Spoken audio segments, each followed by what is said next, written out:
And good evening here. Ooh, a little hot there. From Carl Strom Field at Pine Bluffs High School. This is a good one.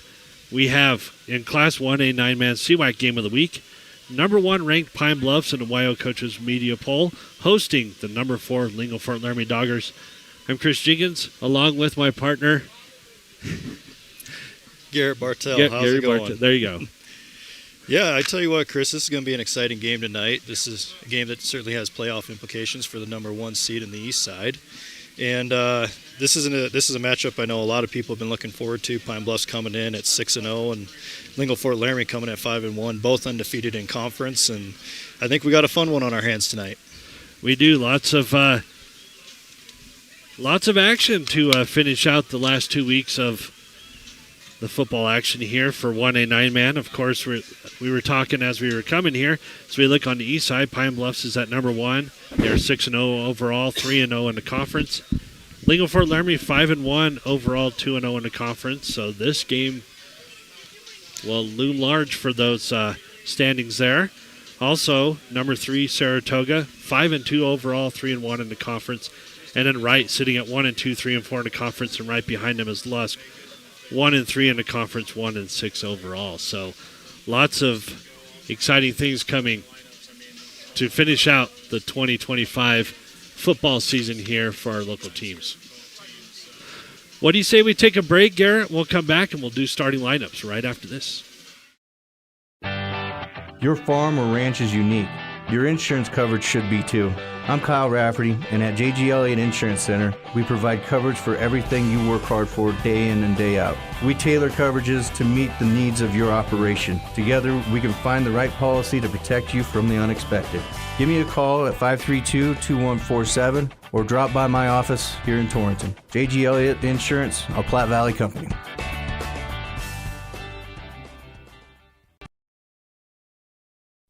Anderson Carpet is proud to have been your flooring expert for the past 46 years, honoring small-town values yet featuring a huge selection that is sure to surprise. Choose from their stock of carpet, hardwood, vinyl plank, vinyl tile, or sheet vinyl for any project.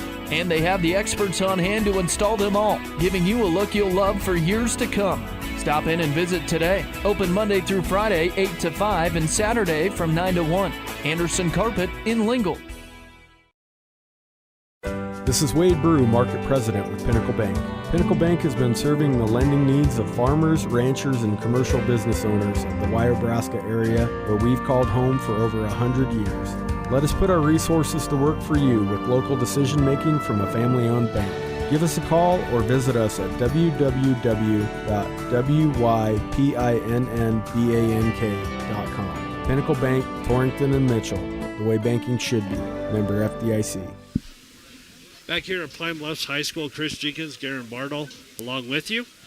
We're going to do our pre-game starting lineups. Starting lineups are fueled by Essential Fuels in Torrington, where quality service meets competitive prices. Feeling hungry? Try one of their breakfast or lunch items. Made fresh, hot, and ready for you.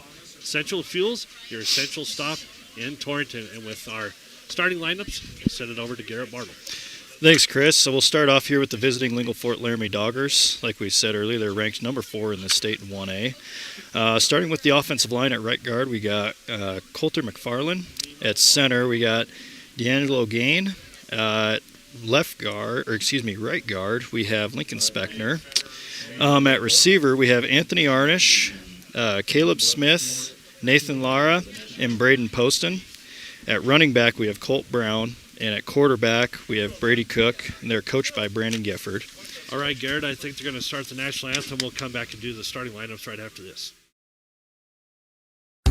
Looking for expert urologic care in your community? Dr. Matthew Rutman, board-certified urologist at Banner Health Torrington, specializes in comprehensive urologic and pelvic health, treating everything from bladder issues and kidney stones to pelvic pain and prostate issues. Dr. Rutman provides personalized, compassionate care right here in your community. Call Banner Health Torrington at 307-532-8758. Banner Health, making healthcare easier so life can be better.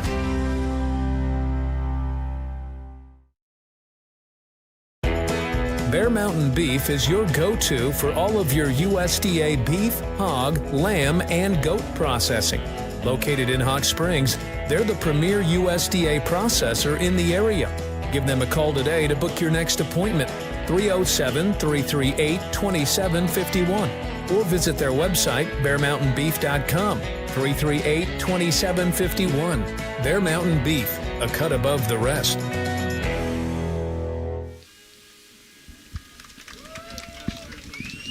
All right, back here at Pine Bluffs High School, senior night for the Pine Bluffs Hornets tonight.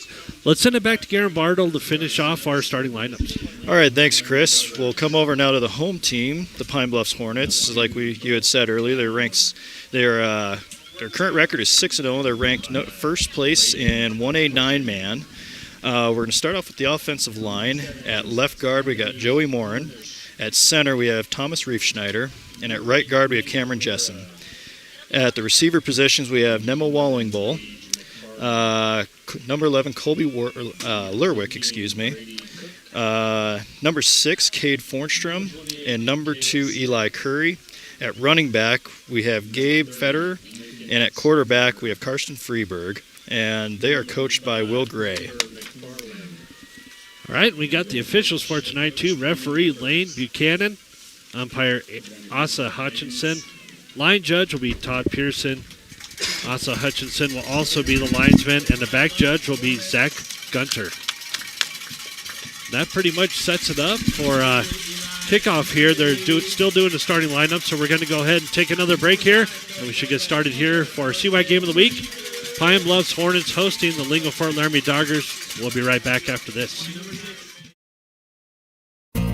Bluffs Car Care would like to wish the Hornet student athletes the best of luck. Remember Bluffs Car Care for all of your automotive needs. From tricycles to dozers, they'll get you covered. From brakes to major motor repair. And they handle all tires, including ag. Bluffs Car Care at 700 Parsons Street in Pine Bluffs. And go Hornets! The Bluffs Veterinary Clinic in Pine Bluffs offers the best professional medical care for your animals. Whether livestock or personal pets, you can count on quality of care that your animals deserve. When it comes to ensuring recovery from surgical or non-surgical treatments, Dr. Shane, Nicodemus, and Bliss utilize the latest in care technology, as they know how much your pet means to you. For complete veterinary care, call Bluffs Vet Clinic at 245-9263. That's 245-9263. Fall is in the air, and that means football season and tailgating. Century Lumber in Torrington has big savings on grills. Check out the Weber Grill with a sale price of just $479.99. Century has also drastically reduced the price on the Peak Prime Green Mountain Grill. Come see all the features that this grill provides, including remotely managing your cooks with the Prime app. And it's priced at under $1,000. Your grilling headquarters at Century Lumber in Torrington. Back here at Pine Bluffs High School for CY Game of the Week, Pine Bluffs Hornets taking on the Lingle Fort Laramie Doggers here on senior night for Pine Bluffs. Looks like Lingle's going to kick off. I did not see the coin toss, but Lingle will kick off to start the game. Pine Bluffs will receive. Looks like they have number 22, Ty Scarborough, and number 8, Kenny Lerwick, who are going to be back to receive this kickoff. And kicking it off will be Arnish as we get ready to start this CY Game of the Week.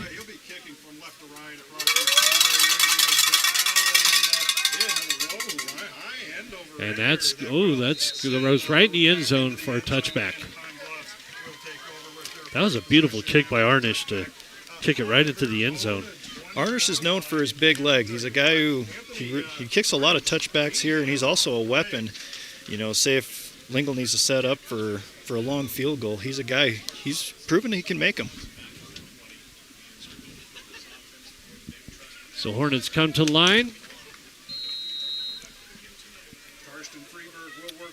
Out of the shotgun here. He's looking to pass. Oh, incomplete. He was headed towards number 11, Colby Lyric. Just seemed a tad too quick there on that throw.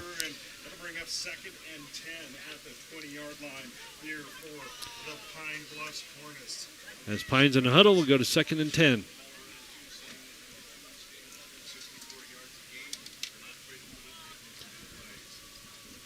receivers split off to either side, and Scarborough in the backfield stands just to the left. There's a snap, handoff, goes to Curry. He's going to head on over. Looks like he's going to get about a 4 or 5 yard gain there. We'll go with 4.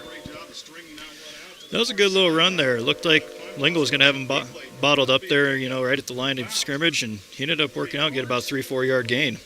Lingle's playing some great defense out there so far.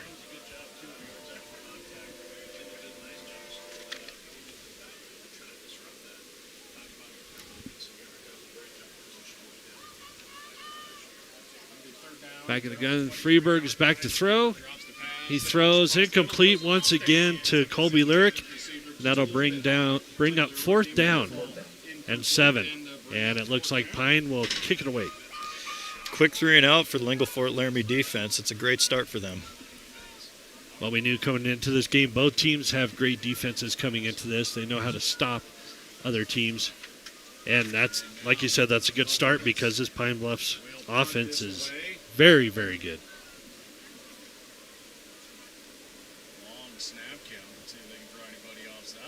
There's a snap. Let's kick it off. That's low. It's going to hit right around the 45, bounce out of bounds. Let's see where they mark it. Down about the 43-yard line is where Lingle Fort Laramie will take over.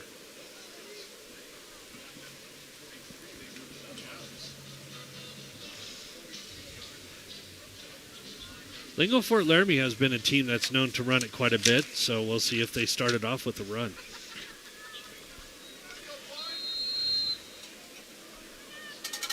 Looks like they got pistol going on here. Snap is good. He hands it off and is met right away.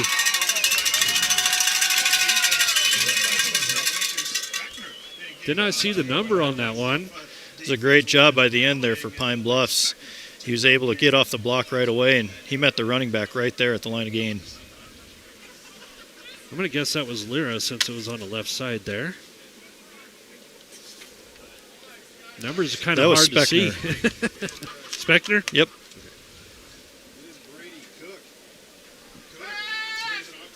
Passes it off. That is caught. And is knocked back a couple of yards there. Once again, the Hornet defense is all over.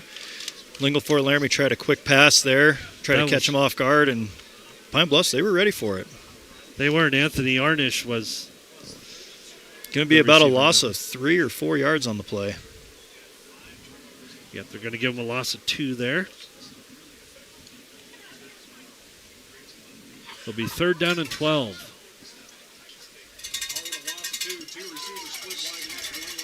Yeah, 2 receivers wide left and 1 wide right. As we look ahead, he's going to run with it. Cook takes off. He throws deep downfield. Incomplete. Little bit of contact there, but the refs are going to let him play through that. That was a great job by Cook there to get away from pressure. That pocket was collapsing on him, and he was able to get out. And he saw Arnish streaking there, just wasn't able to quite hook up. Like you said, there was a little bit of contact. Looked like he could have brought that one in without the contact, but Lingle Fort Laramie will punt it away. Looking early like it's going to be a defensive game. Arnish is going to be punting here. Arnish will boot it away, has the big leg on the kick, and this is a knuckler that Lyric will chase down near the 20. And well, the kick is out, rolling down the field. Lyric was going after it, but they're going to let it down to that the 10. Maybe the 9. Looked like Lyric, he wanted to pick that up there for a second, but he saw there's about 3 doggers coming down pretty quick. He said, no, thank you. Yeah, you don't want to do that. Well, this is fast-paced, so we'll keep going here. Pine is in the huddle. Just looking at this, you can see why they're the 2 top-ranked teams in the east side of 1A. 9-man action. You got Freeberg out of the shotgun. He hands it off, and he's on the run. Going down to the 40. He goes on the 45, and then he fumbles the ball. And it'll be picked up by Lingle at the 42. And he's going to run the other way, gets to midfield. Goes down the 45-yard line down to the 42. What a play by Lara there. Looked like Pine Bluffs was going to run that all the way to the end zone. Lara catches up from behind him and punches the ball out, and Lingle Fort Laramie, just like that, gets the ball back. Looked like it was going to be a big play for Pine Bluffs, and they turn around and get the ball right back in Pine Bluffs territory.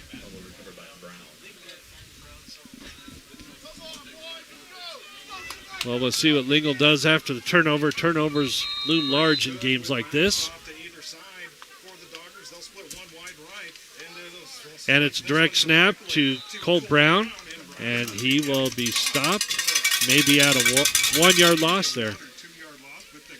Once again, that Pine Bluffs D-line, they're really getting in the backfield and going after whether it's the running back or the quarterback.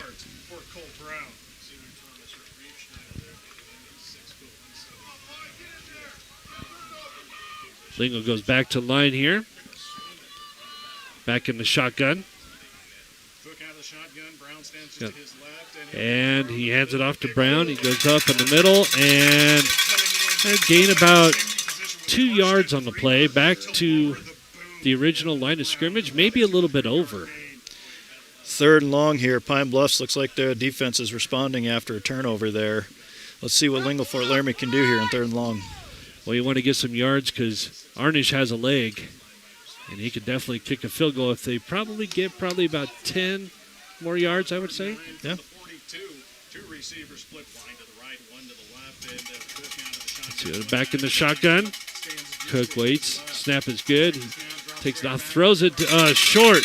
He was going to Nathan Lira on a short crossing pattern there. I think that ball was tipped there when Cook released it. It looked like that ball was tipped because it fell short, and he had an open receiver there.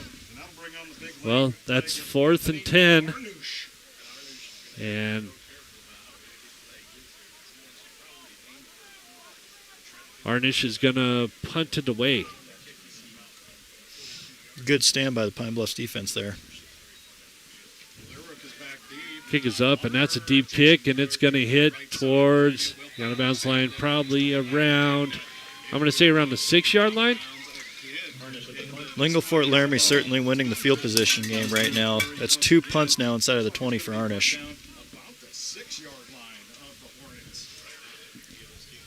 Really 2 punts inside of the 10. Yeah. I've seen the hash marks there.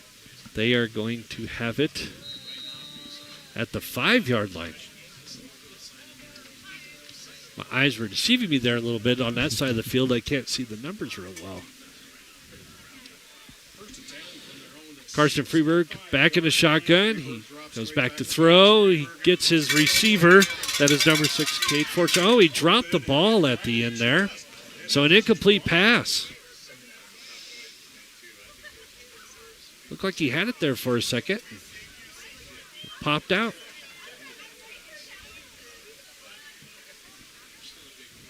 Man, both of these defenses showing up for this game, Garrett. Absolutely. Really, the ball hasn't moved aside from that big run that ended in a Pine Bluffs fumble. I mean, really, neither team's been able to move the ball. Freeberg back in the shotgun. He's roaming around on the left side. He throws a deep pass, and it is broken up. That is a good pass breakup for Lingle. That was number 5, Braden Poston. That was great coverage there by Poston. It looked like the receiver had a step on him there for a second. He was able to make up that ground and break up that pass. Well, much like this game has gone, 3rd and 10 once again.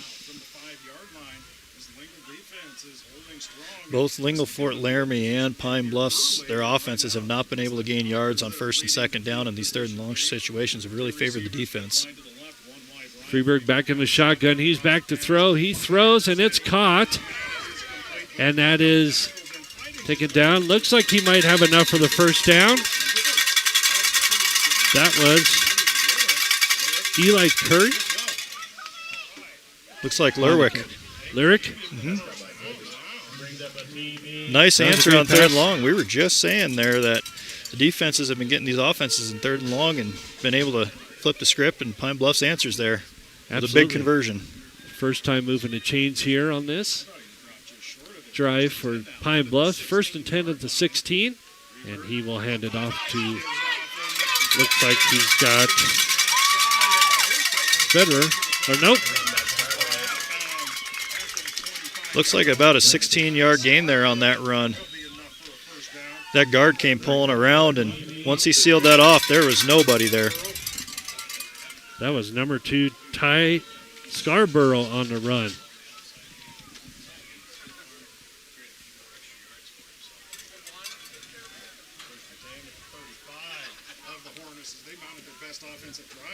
Now Freeburg's under center. Oh, he snaps it off. He gets it back to number 11, Lorick, and he will get down near the chains and get a first down after an 11-yard gain. Nice little quick pass there, but a great job by the receiver. He was able to tiptoe the sideline there. It looked like it was going to be about a 3-yard gain. Instead, they're moving the sticks. Looks like Pine Bluff's offense is finding some rhythm right now. That's what you want to do with the defensive struggle this has been in the first quarter here of our CWAC Game of the Week. I got to keep track. There's 2 Lerwicks out here. Number 8 is Kenny Lerwick, and number 11 is Colby Lerwick. Freeburg back in the shotgun. He roams to his right and throws it back, intended for Eli Curry there, but it seemed like a misread there. Looked like a little miscommunication. I really like that play call. They got the Lingle Fort Laramie defense committing all the way to the far side of the field, and they had that screen set up, and just a little bit of miscommunication between the running back and the quarterback there. Yep, that would have definitely got him first down, if not more, on that play.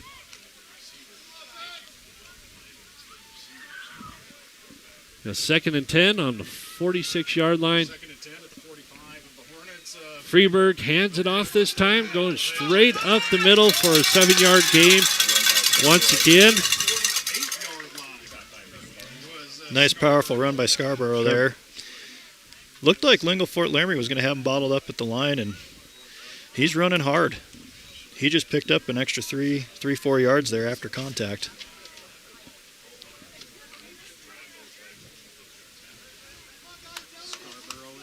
Well, that'll bring down 3rd and 4. Scarborough back under there as Freeburg is back in the shotgun. Takes a snap, looks down the field, and it is caught right at the first down marker. Looks like just short of the line of the gain. It's going to be 4th and less than a yard. Man, I thought he had a good first down there, but like you said, it looks like it's going to be a little bit short. Nope, they are going to give him the first down. Are they moving the chains? If you look at the ball is right on the yard hash mark. She's right on the tip of it. Looks like he just got it. That tip of the ball. 6 minutes left to go in the first quarter. All right, 1st and 10. We'll start it off from the 44-yard line here. Snap is good. Freeburg is going to run it himself. Clear out to the 30, to the 25, to the 20, to the 15. Actually out at about the... They're going to mark him at the 20-yard line. Looked like he stepped out there. That was a great run. Great job blocking by Pine Bluff there. They really were able to seal off that edge. That's twice now they've been able to seal that edge on the short side of the field here, and it's opened up good running lanes.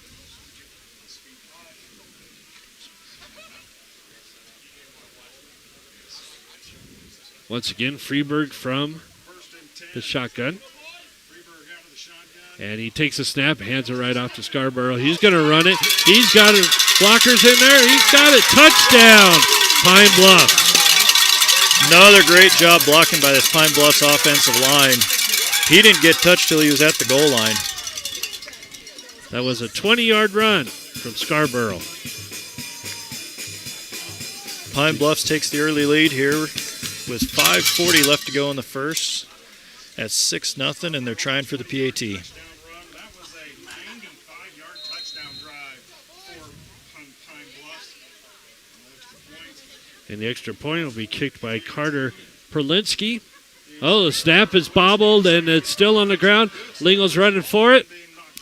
And there goes. They got it. It's going to stop the play, but that'll be a bobbled extra point. So the Hornets are in the lead right now with 5:40 to go. 6-0 Pine Bluffs.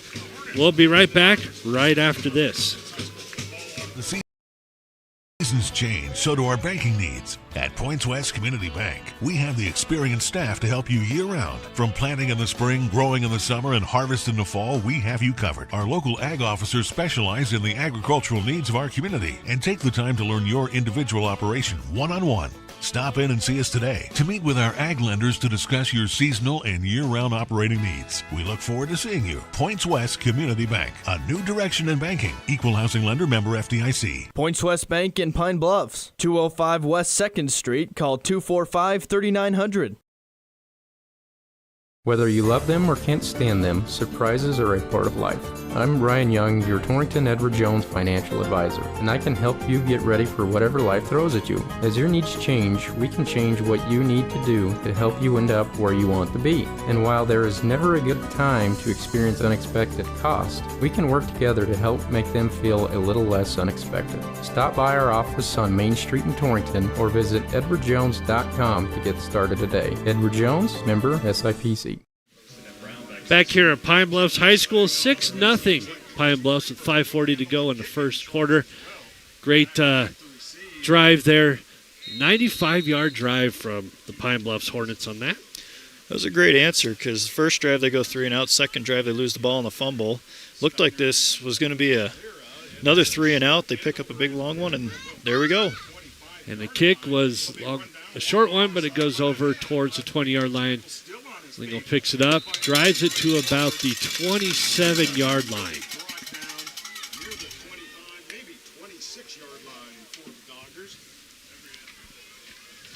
Scrambling for numbers here.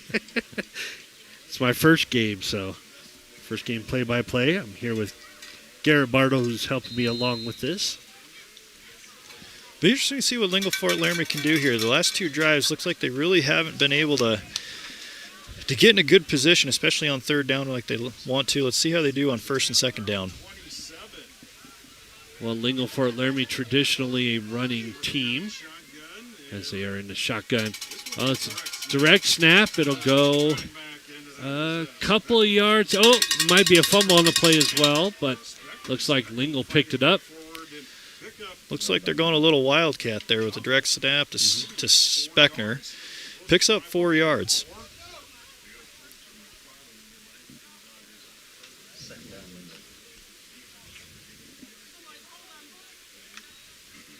This is definitely a great game for our CWAC Game of the Week. Beautiful night outside here in Pine Bluffs.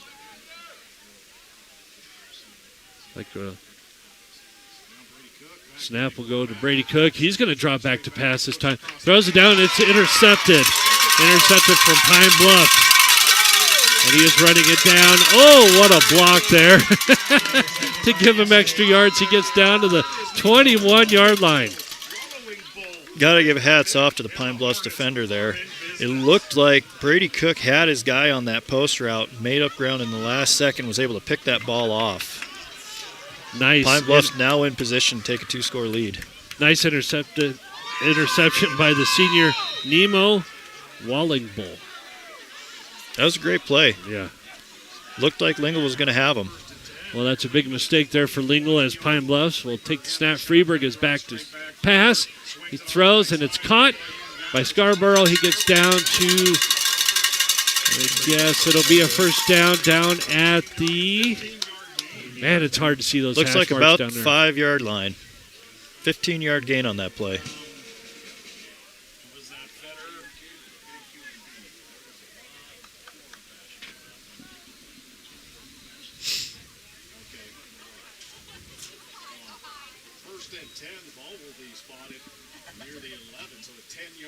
Snap, he gives it to Federer. He's going to run it. Oh, there's a flag on the play, but he's going to run it up and get into the end zone for a touchdown. But there was a flag on the play on the backside. I think they're going to get the guard there on the hold. It's usually where that flag flies.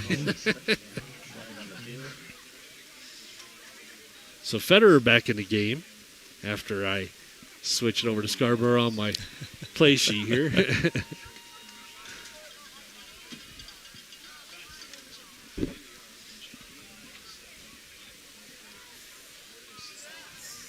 Pine Bluffs really does like to rotate running backs, and that's not a bad problem to have.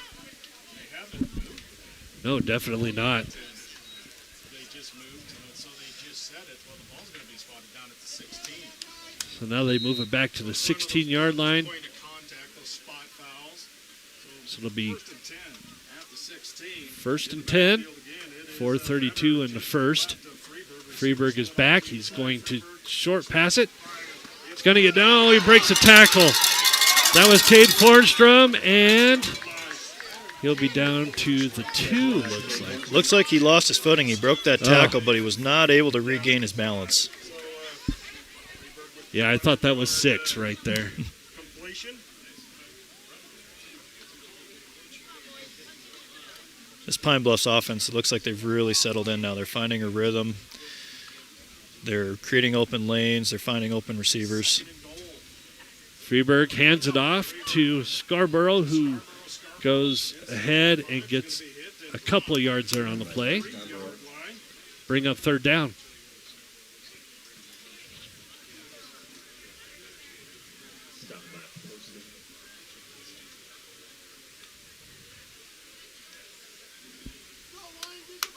So it's going to be like a 3rd down and 2.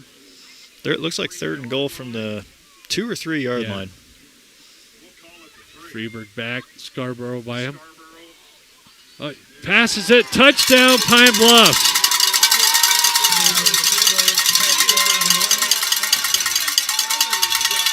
It's a good read there by Carson Freeburg. He had his receiver one-on-one on the outside on the quick slant, all alone on an island. That was brother to brother. Brady Freeburg with the touchdown there. I really like that play call, especially where it was just one-on-one on the outside. Brady Freeburg on the reception. So Freeburg to Freeburg. Leonard Skinner almost had a song like that. Carter Perlinsky up for the extra point, and it's up, and it is good. That brings the score up to 13-0 Pine Bluffs. 3:45 left in the first quarter here on our CWAC Game of the Week. We'll be right back after hearing from some of our sponsors. Eric's Lube Express provides fast, friendly, and convenient oil changes with no appointment needed. Located in the Cold Springs Business Park, just north of Baumgars. Simply drive up and never get out of your vehicle. They'll also accommodate your busy schedule with pickup and delivery service. Just call 307-338-2653. Oil changes made easy. Eric's Lube Express. Swing through today. Hi, this is Brian Young, CEO of Go Goshen. Go Goshen is a nonprofit organization dedicated to fostering economic development in Goshen County since 1987. In our community, small businesses are vital, which is why Go Goshen focuses on retaining and expanding local enterprises through grants and other opportunities. We're also home to the Chamber of Commerce, Travel and Tourism, and the Main Street program. Visit gogoshen.com to learn more about how we can help you today. Back here at Pine Bluffs High School, 13-0 Pine Bluffs in the first quarter, 3:45 left. Pine Bluffs is getting ready to kick this ball back off to Lingle Fort Laramie. Kick is in the air. And it is fielded. It's going down to the 25. Oh, he breaks loose. He's going to the 30, 35, 40, down to about the 42-yard line. That's Lara again. He's made 2 big plays in this game for Lingle Fort Laramie. He forced that fumble early in the first quarter. Now a big kick return here. Hopefully that gives Lingle Fort Laramie a little bit of momentum going into this drive. Yeah, you need to get a little bit of a spark here. You don't want these Pine Bluffs Hornets to get a big on you early in the game. So we will see what happens here for the Dargers on 1st and 10. Brady Cook takes a snap. It's a direct snap. He goes down, and that was actually Lyra that took that snap. He got about a 2 to 3 yard gain there on the play. Another Wildcat there. They're running with 3 backs in the backfield, trying to go with a power run. And they go back to Lyra. He's been making big plays for him. Like I said, Lingle traditionally a running team here, and they're just trying to find a spark. Maybe a hole there in the defensive line in Pine Bluffs. You're not going to find much there on that Pine Bluffs defense. So it'll be 2nd and 8. Cook in the shotgun. Oh, fakes the handoff. He's looking to throw. He's in trouble. He's going to be sacked at the 36-yard line. For a second there, it looked like he wanted to go to the out route on the far side of the field, but Pine Bluffs was quick to jump the route, and it was a good job by Brady to hold the ball. In that situation, nobody was open downfield, and sometimes taking the sack is the best avenue. Ty Scarborough in, along with, I think that was Gabe Federer, wasn't it? Mm-hmm. On that sack. All right, it'll be 3rd and 15 after the 7-yard loss there. And, almost got the defense, but he's back to throw, and he breaks free. Brady Cook is running up, but he'll get stopped as he crosses the original line of scrimmage down to the 44-yard line. That'll bring up 4th down for the Doggers. You got to give hats off to this Pine Bluff secondary. Once again, Cook drops back to pass, and he just has nowhere to go with the ball. Their coverage has been outstanding, and Cook was able to tuck it there and get some of the yards back that they lost on that sack. Once again, Arnish will kick it back to Colby Lyric as he is standing on, it's like the 15-yard line. Snap is good, kicks it up in the air, and it will bounce once again to the side. Oh, he picks it up. He's going to run with it. Down 25. Drop down about the 25-yard line. It's another nice punt there by Arnish. Looked like that ball was going to be inside the 20, and then Lerwick actually did pick it up. Lingle Fort Laramie trying to dig out of a hole early here in the first quarter. Minute 20 left in the first quarter to be exact. 13-0 Pine Bluffs in our CWAC game of the week. Number 1 in the YO Preps Coaches and Media Poll rankings. Number 4 for Lingle Fort Laramie. All right, Karsten Freeberg gets a snap. He throws. He's got a receiver there. That was Eli Curry. 12-yard gain on that one. That'll be a 1st down for the Hornets. Nice little seam route there by Curry. Lingle Fort Laramie drops back into his zone. He takes it into the open pocket. Easy pitch and catch.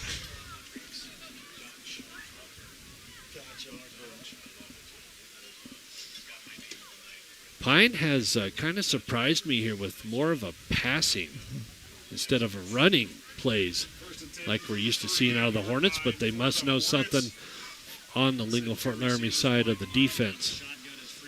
Now, it bobbles the ball there, and just as I say that, there's a fumble on the play, and we'll see. Looks like Lingle Fort Laramie is going to get the ball. Yeah, looks like Lingle picked that one up. That's 2 turnovers there. Lingle Fort Laramie is caused by the defense, and that time it was just a bobbled snap, but the snap didn't look bad at all, just looked like it was a little mishandled. Yeah, and that's the spark Lingle needs, because they need to get something going here, and they will have the ball on the 39-yard line. Yeah, inside Pine Bluff territory here. Lingle Fort Laramie really needs to score.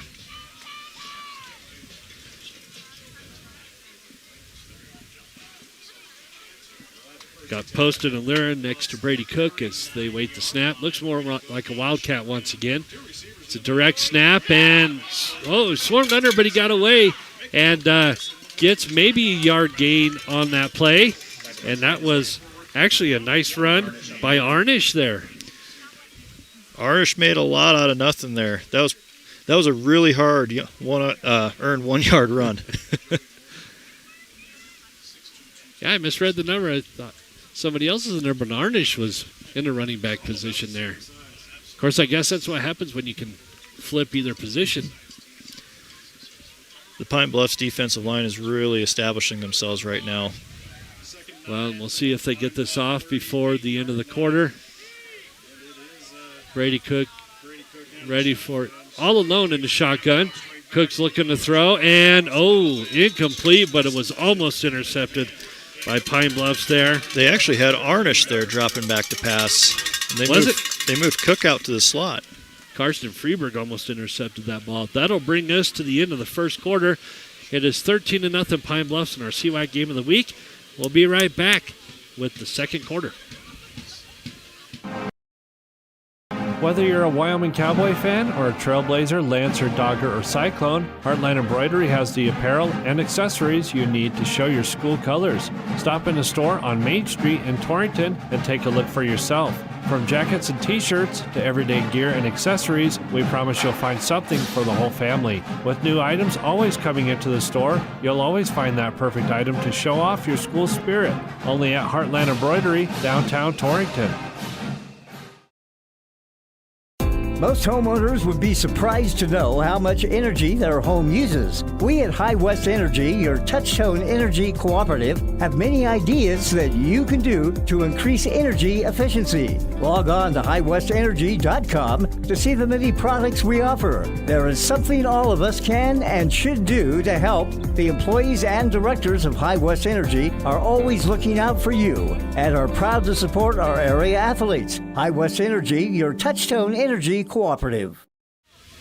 Back here at Pine Bluffs High School, a CY game of the week. Pine Bluffs taking on Lingle Fort Laramie, 13-0 Pine Bluffs. And we're starting off the second quarter with a 3rd and 9. Lingle has the ball after a fumble. And Cook is out of the shotgun. He's looking. He's in trouble, but he throws. Oh, that's a great pass. Down to Arnish. He breaks another tackle. 10, 5, touchdown. Anthony Arnish. Great job by Brady Cook there. He's getting pressure off the edge of the pocket. He steps up in there. He sees Arnish cutting across on an in route. Is able to get it for first down yardage. Arnish breaks a tackle, and 38 yards later, Lingle Fort Laramie is now on the scoreboard. That's exactly what you need for this Lingle Fort Laramie Dogger team. Okay. Arnish is back, and he'll make the touchdown, but he'll also kick the extra point here. Snap is good. He kicks it up, and it is good. Well, just like that, Lingle Fort Laramie jumps right back into the game. It is 13-7 Pine Bluffs in our CY game of the week. We'll take a break. We'll be back to Pine Bluffs right after this. Trick or treat, or totally free checking. First State Bank, the home of totally free checking, has the perfect account for you and your boo. There are tons of goodies like free online and mobile banking and a free instant issued Visa debit card. Plus, when you open a personal or business checking account, you'll get a free gift, a clip lock food container set. No trick, just treats. Treat yourself to totally free checking and a free gift. First State Bank in Torrington, your first choice in banking, division of Glacier Bank, member FDIC. Michael and Diane Lerwick are proud supporters of the Pine Bluffs Hornets. They invite you to join them in cheering on our boys and girls in every activity this season. Good luck, Hornets, from the Lerwick family. Lodgepole Valley Seed is a proud supporter of the Pine Bluffs Hornets and wish them the best of luck this sports season. Reach out to your local channel dealer to discover seedsmanship at work. Your local channel seedsman is Chris Fornstrom. Call Chris today at 307-274-2825. That's 274-2825. Proud to support the Hornets. Lodgepole Valley Seed in Pine Bluffs. Back here at Pine Bluffs High School, Cook to Arnish on that 38-yard touchdown makes it 13-7 Pine Bluffs. Our CY game of the week right here on 98.3 KERM. Arnish will kick it off. And that's a beautiful kick down. And that's going to be a touchback. That was a beautiful kick by Arnish. I noticed there's a flag on the field. Well, there is a little bit of laundry out there.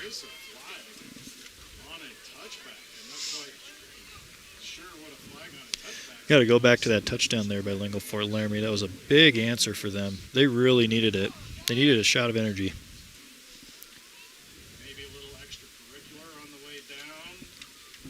Well, we're waiting the call here. Looks like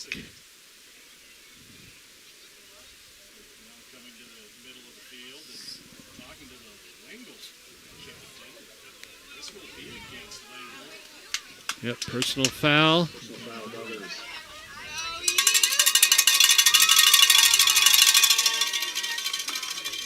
Well, they keep pointing like different directions there.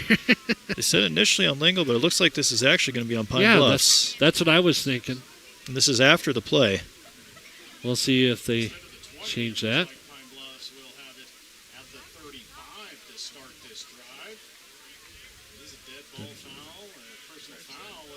Yep, it's going to be on Pine Bluffs. Like you thought there, Garrett. I didn't see what happened there. Pine Bluffs, they've already done one long drive of about 94 yards, so they've shown they can do it. Freeberg gets the pass. He fakes a handoff, throws a deep ball, incomplete. Was intended for Colby Lyric on that play. Good coverage by Arnish there. Arnish was step for step with Lyric all the way down the field. Freeberg showing off a little arm strength there. Score update brought to you by the Bronco Grill House. At halftime, last score we got was Riverton 20, Torrington nothing. That's on Cinch Country KGOS. As they hand it off to Federer, and their flag flies there, but he is breaking free. Down to the 40, down to the 50, down to the 45, to the 40, 35, 30. He's stiff-arming like crazy as he heads down to about the 23-yard line. But there's a flag on the play. We'll see if there's a hold on the play. The big man was rumbling on that. He broke about 4 tackles. He's a tank. He was stiff-arming people right out of the way. Kind of looked like that touchdown run Teron Kelman had for Wyoming last Saturday to win him the game. Oh, man. Yeah, it's going to be on Pine Bluffs, but, man, what a run. Well, it looks like we'll restart this. Let's see if they go to the same play. I think this is going to be, looks like they're going to place the ball about the 7-yard line. Second and long. Pine kind of getting in their own way with 2 straight penalties. So Karsten Freeberg takes a snap, and he hands it off, but right away, stuffed down. That's Scarborough on the run. Notice Lingle Fort Laramie there, the end on that read option. He's sitting at home. They don't want to let Carson Freeberg try to get outside of the pocket or run free with the ball. No, Lingle's starting to get their defense figured out on this one. So it'll be 3rd and 11 for Pine Bluffs.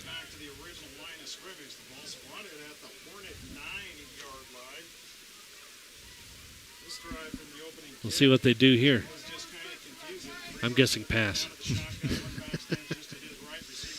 Freeberg back to pass. He throws a short pass down to number 2. That was Curry, and he will get the first down. The outside receiver there at the bottom end of the field, he ran a clearing route on that go. That opened up that quick out route there. Once they made that catch, they had nothing but space. Looks like he got down to the 32. Pine Bluffs is doing a nice job with their play calling. Freeberg hands it off once again as he takes a snap and stuffed right away. Lingle gets Scarborough. That'll probably be about a yard or 2 on the play.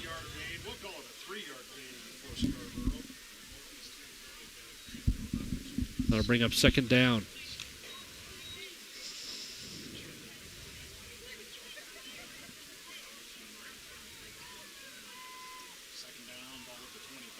Freeberg takes a snap, hands it off once again to Scarborough, who breaks free. He hits a couple tackles, and he gets down to the 37-yard line. Tackled down there. Once again, the offensive line for Pine Bluffs, they're really opening up these holes for these running backs.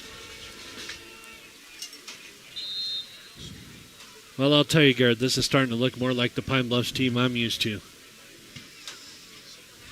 But, hey, you open it up, you start passing the ball. They've been very balanced in this game. Playing a very good Lingle Fort Laramie football game. They knew they had to come in and be a little more balanced. Freeberg takes a snap, fakes a handoff, throws it. Oh, it's popped up in the air. It's intercepted by Lingle. He's going the other way. That was a nice interception by Braden Poston there. What a turn of events. Freeberg hits his man on the quick hitch right there, wide open. Just bounces off his hands up in the air, tip drill. just like that, Lingle Fort Laramie has the ball in the red zone and looking like they want to try to take the lead here. It'll be down to the 14-yard line of Pine Bluff side of the field as Lingle will take over. The defense has given up some yards for Lingle Fort Laramie, but that's the third turnover they forced now. And that can come back to bite you in the game. Mm-hmm. And it's going to be direct snap to number 2, Cole Brown. And he doesn't go anywhere. Maybe we've even lost a couple on the play.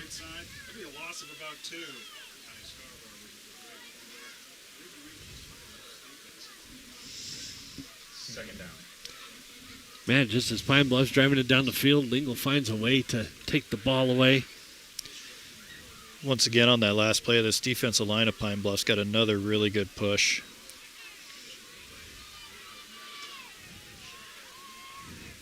Still back to a kind of a wildcat setup there for Lingle. Direct snap this time.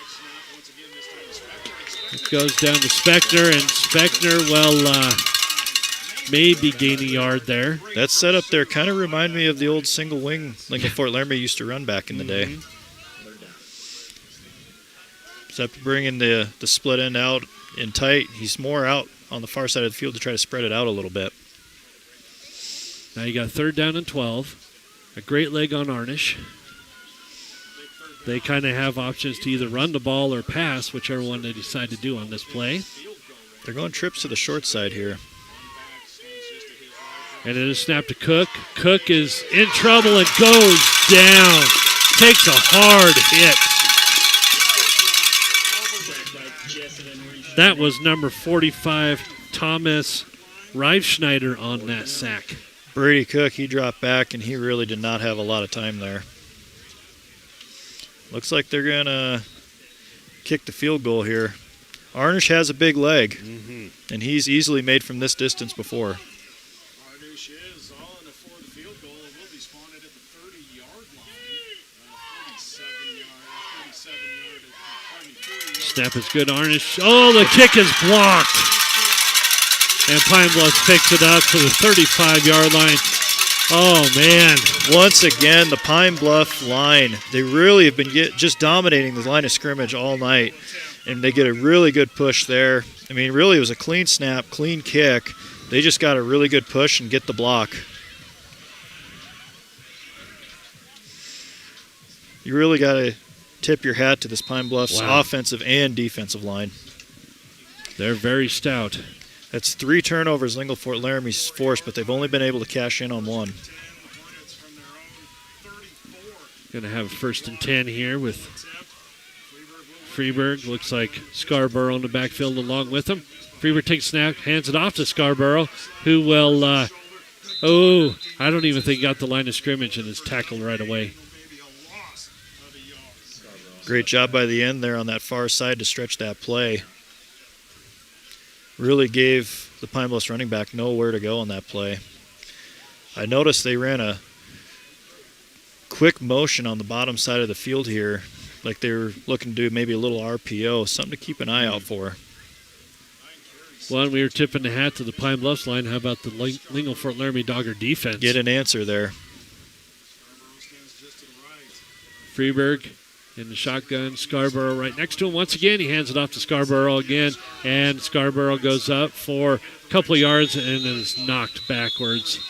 Forward progress will probably give him a yard on the play. No, they're going to give him 2. They've run that quick motion on the bottom side there twice now, both on handoffs. Looks like Pine Bluffs is trying to set up something there. I have noticed the Lingle Fort Laramie defensive end, they've been sitting home. They do not want Freeburg rolling out of the pocket there. Definitely not. 3rd and 7, Freeburg and Scarborough still in the backfield in the shotgun. Freeburg is going to pass this time. He's looking, can't find anybody. Goes to his right, throws it straight down the field. Oh, and it's caught. Colby Lyric. And he caught it right down at the 22-yard line. I think that was Lerwick. It was. Kenny Lerwick the freshman with a big play right there. He's a guy who's been utilized a lot, especially for a young guy coming in, a freshman. Notice he's back there on kickoff and punt return, and he's been touching the ball quite a bit.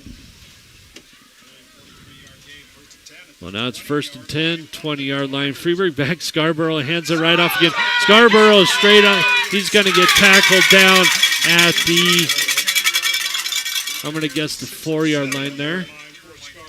We'll see where they place it.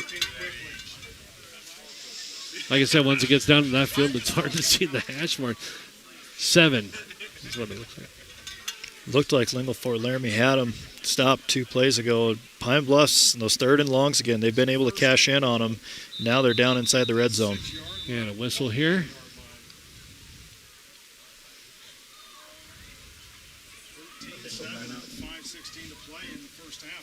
It's like an injury. As they're subbing some players in. I think that was Lara stepping off the field there. It's going to be 1st and goal from the 8-yard line here. Freeburg takes it, fakes the handoff. Freeburg's going to run it himself. Touchdown, Hornets. Had that set up on a simple counter there. Fake the give to the running back. Guard comes pulling around, and he had nothing but green grass in front of him. I think Lingle Fort Laramie was expecting a run by Scarborough. Nice fake there by Freeburg to get the 6. Oh.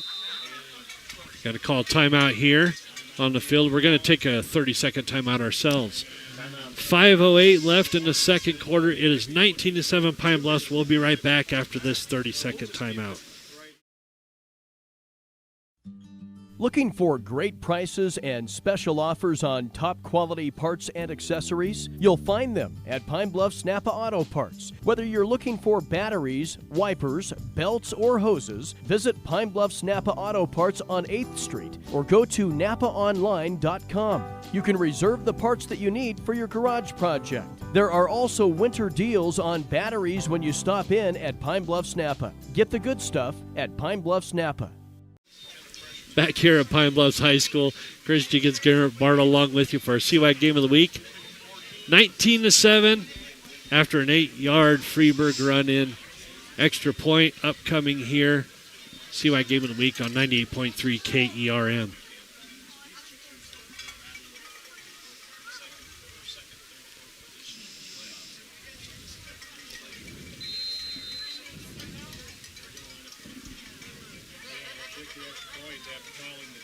Here's the extra point snap, and the kick is good. Really, what a turn of events there for Pine Bluffs. It looked like Lingle Fort Laramie was going to come back. They they get the ball on an interception. Looks like they're going to go in, take the lead, and then they line up for a field goal. And then the block, turn around, Pine Bluffs gets the ball, and about 6 plays later, they're in the end zone. Now we have a 2-score game.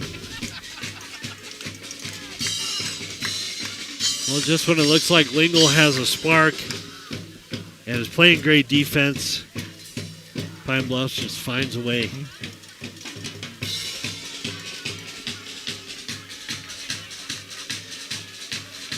Looking ahead to our CWAC Game of the Week next week, we'll follow these Pine Bluffs Hornets to Yoder as they take on Southeast. That'll be a 6 o'clock kickoff right here on our CWAC Game of the Week, 98.3 KERM.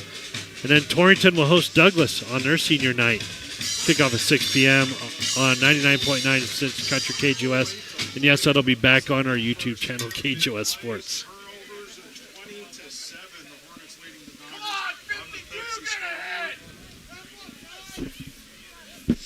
So we see some great plays, some hard hits out there. This is your typical Lingle Fort Laramie Pine Bluffs matchup. And as we said earlier, rematch from last year's state title game. And 2 really good games they played against each other last year, with each team splitting it.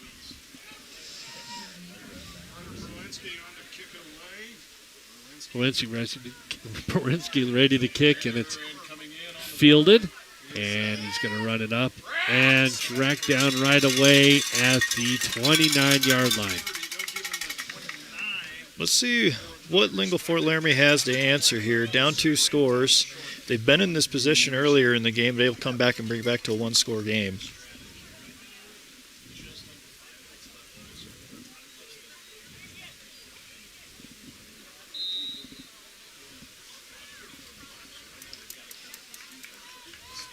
As they break the huddle, Brady Cook and company will get back. Looks like they're in more of a wildcat formation once again here for Lingle. Be a direct snap to Speckner. He'll get up to the 35 to 37. Nice little first down play there. Pick up 6-7 yards.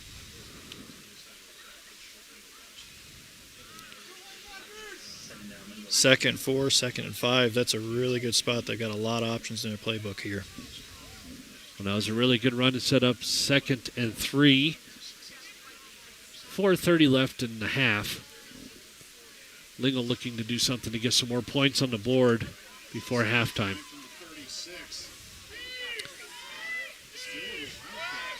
Snap and Wildcat.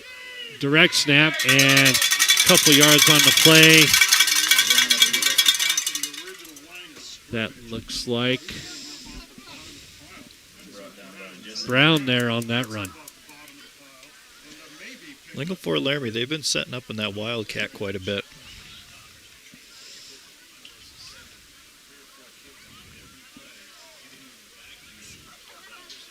Well, it'll be no gain on that play, so it'll be 3rd and 3. Yeah, Cook in the backfield, shotgun. Snap is good. He's looking to pass. He throws a quick pass. Oh, and incomplete. At first it looked like Speckner had it close to the first down, but just dropped that ball at the last second. Good play by the Pine Bluffs defender there, closing in on that pass and laying a big hit. Mm-hmm. Yeah, that would have been a catch if not for that hit right there. Mm-hmm. So it'll be 4th and 3. Lingle will have to kick it away.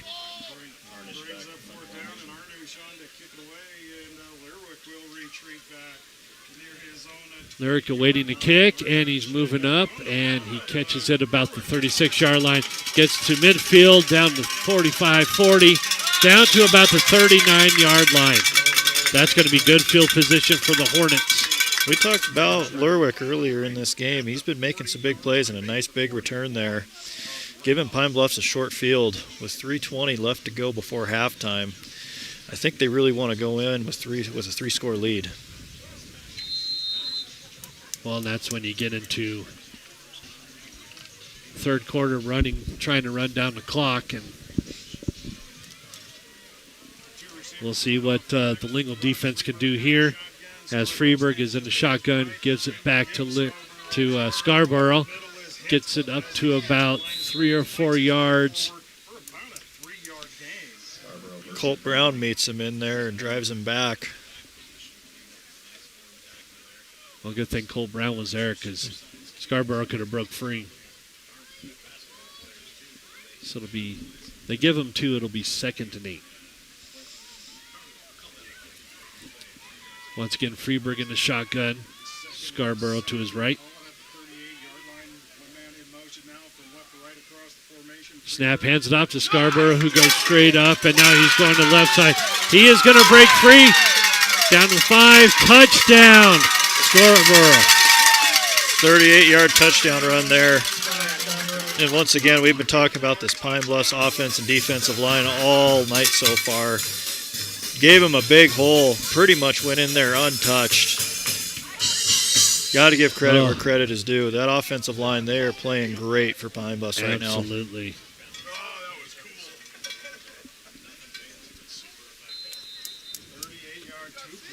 Perlinsky will be up for the extra point. And Perlinsky on for the extra point, 26-7. What a huge little stretch here for the Hornets. Snap looks good. He kicks it in, and it's blocked. Great block there by Lingle. Briggs Erskine was the one who broke through there on the big block. Well, that brings our score 26-7, 2:36 left in the first half. We're going to take a break here, and we'll be back to Pine Bluffs High School right after this. At Platte River Family Dentistry, it's their vision that patients have the freedom to choose a lifetime of optimum dental health. It's their mission to provide progressive excellence in dental care with the ultimate in patient comfort. Dr. Marsh, Dr. Lucas, and the staff are always striving to learn the most up-to-date information, so it's clear to see that Platte River Family Dentistry is the right choice for your dental health. They appreciate your referrals and always welcome new patients. Call Platte River Family Dentistry at 532-4448. Todd Fornstrom and the crew would like to take this time to wish the Pine Bluffs Hornets the best of luck this season. For premium hay and alfalfa products, call 245-3674. That's 245-3674. Go Hornets! Back here at Pine Bluffs High School, 26-7, 2:36 left in the second quarter. Pine Bluffs Hornets hosting the Lingle Fort Laramie Doggers, our CY Game of the Week on Kerm FM. Berlinski's going to kick it off to Speckner, and we'll see if Lingle can get something going before halftime. Instead, he does a little pooch kick down to about caught that about the 28, made it down to about the 38-yard line there. Lingle Fort Laramie has a chance here. There's 2:30 left before halftime. Right now it's a 3-score game, but if they can close the gap going in before halftime, that's going to give them a lot of confidence. I would like them to get Arnish in there for a fake again, see if they can get something going. Back to a Wildcat as Brady Cook is ready for the snap. And he hands it off and met right away for a loss. That was Colt Brown on that. Loss of about 2. Pine Bluffs is ready for him. Once again, that Pine Bluffs, we've said offense and defensive line, they play both sides of the ball. They've really done a good job tonight. It is just tough sledding for Lingle over the last couple of drives here after that interception they had.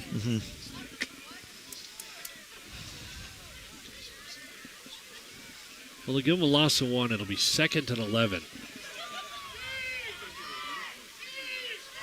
Cook in the shotgun. He's going to throw this time. And, dangerous throw there. I think there was a little bit of miscommunication. Speckner was going on that go route, and Brady saw an open area over there right about at the sticks there, and he kept going, and Brady threw it like it was going to be a stop route. The only receiver over there was Cade Fornstrom from the Pine Bluffs Hornets.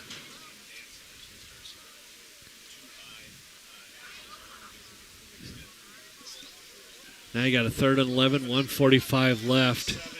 And if they don't gain a yard, this would be a good chance for Pine Bluffs to get another score before halftime.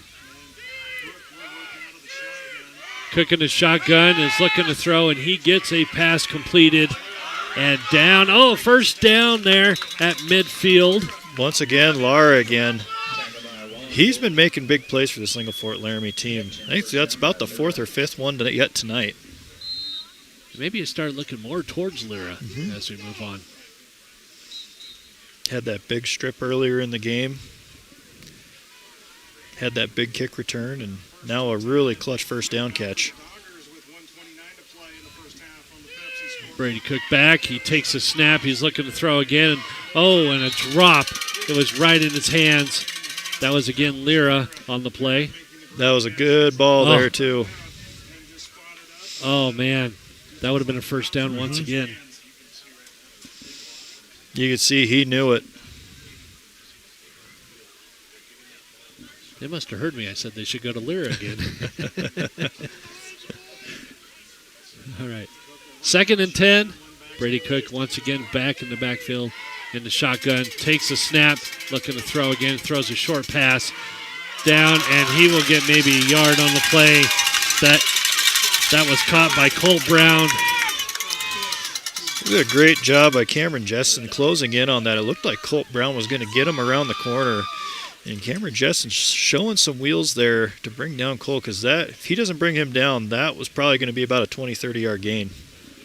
So you got a 3rd and 8. The clock is ticking. Whistle on the field. Got a timeout on the field, so we'll take 1-2. 53.9 seconds left in the half. It's 26-7. Pine Bluffs will be back after the 30-second timeout. Torrington is proud to have been serving the area for over 100 years. At Blodorns, they believe that the essence of your legacy can be found not only in the things you build and leave behind, but through the relationships you create along the way. That's why you can trust the friendly staff for help with any project. They have the building supplies you need from start to finish. Shop online today at blodorns.com. Blodorns, products you need, people you trust.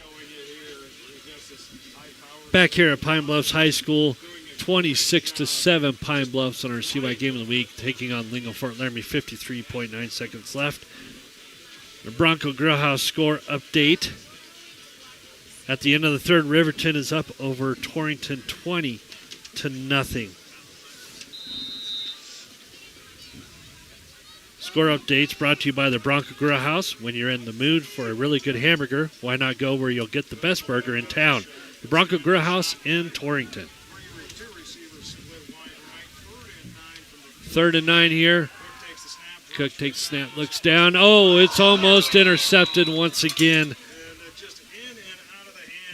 Fornstrom almost had that's 2 times he almost had an interception on this drive.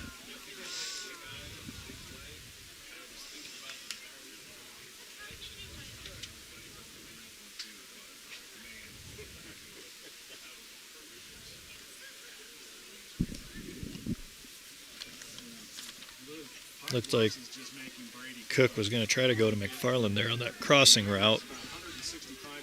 So 4th down and about 8.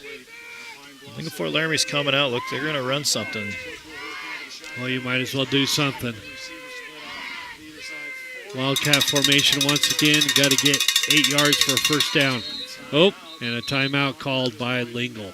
Looked like they were going to try to get Pine Bluffs to jump, and that didn't happen. Well, let's take another 30 here, Garrett, as they have this timeout. 26-7, Pine Bluffs over Lingle Fort Laramie. We'll be back to our CY Game of the Week right after this.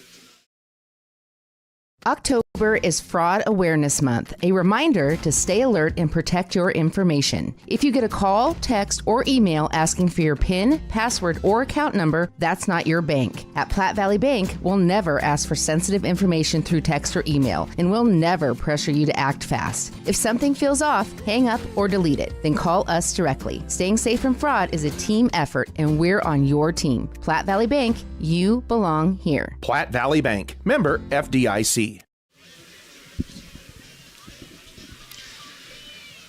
Looks like about 50 seconds left to go before halftime.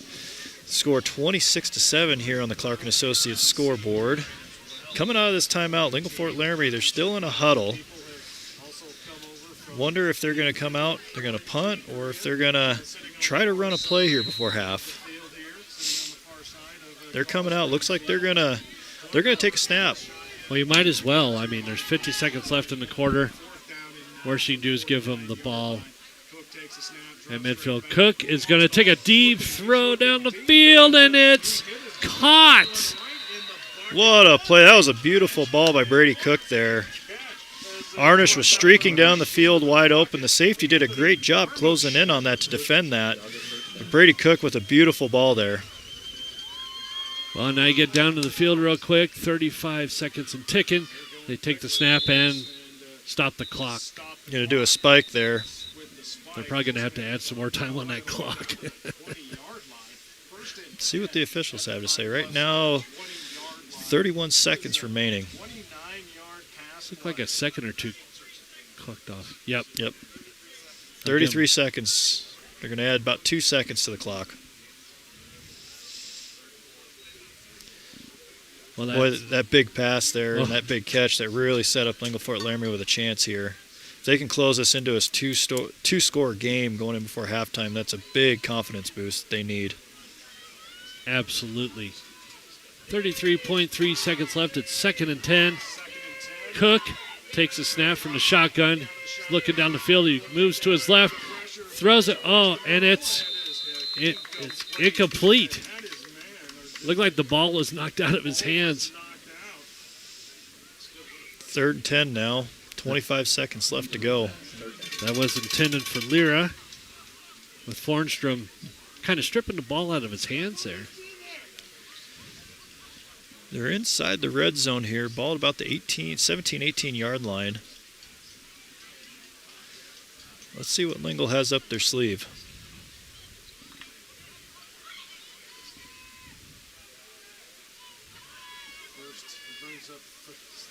All right, Brady Cook waiting for the snap.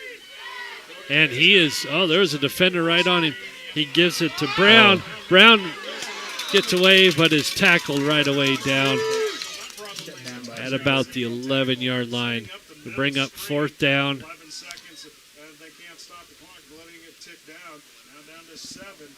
Well, I guess they do not have no more timeouts. That'll be the quarter. Oh, wait a minute. I was going to say, I thought Lingle-Fort Laramie had 1 timeout remaining. Okay, so they were just letting the clock tick down to and they have a kicker who can easily make it from here. Absolutely. But remember, we got to watch that Pine Bluffs line. They've already blocked a kick. Oh, yeah.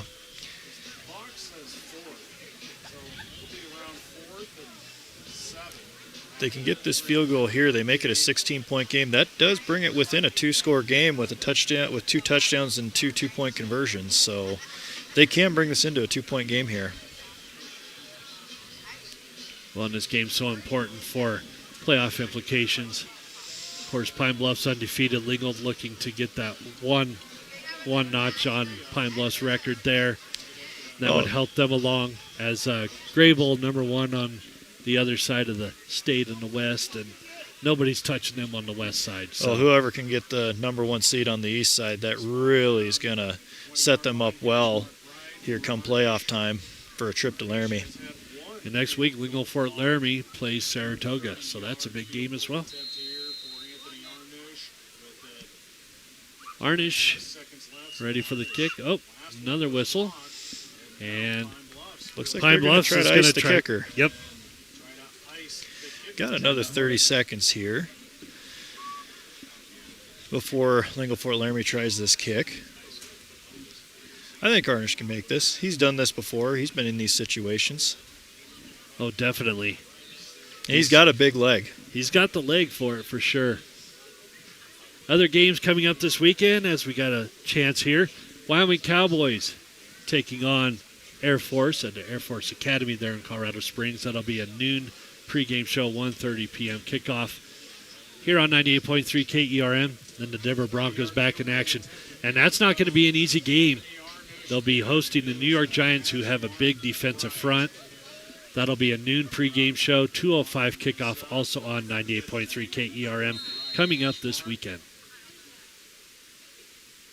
Snap is good. Arnish puts it, and it is good.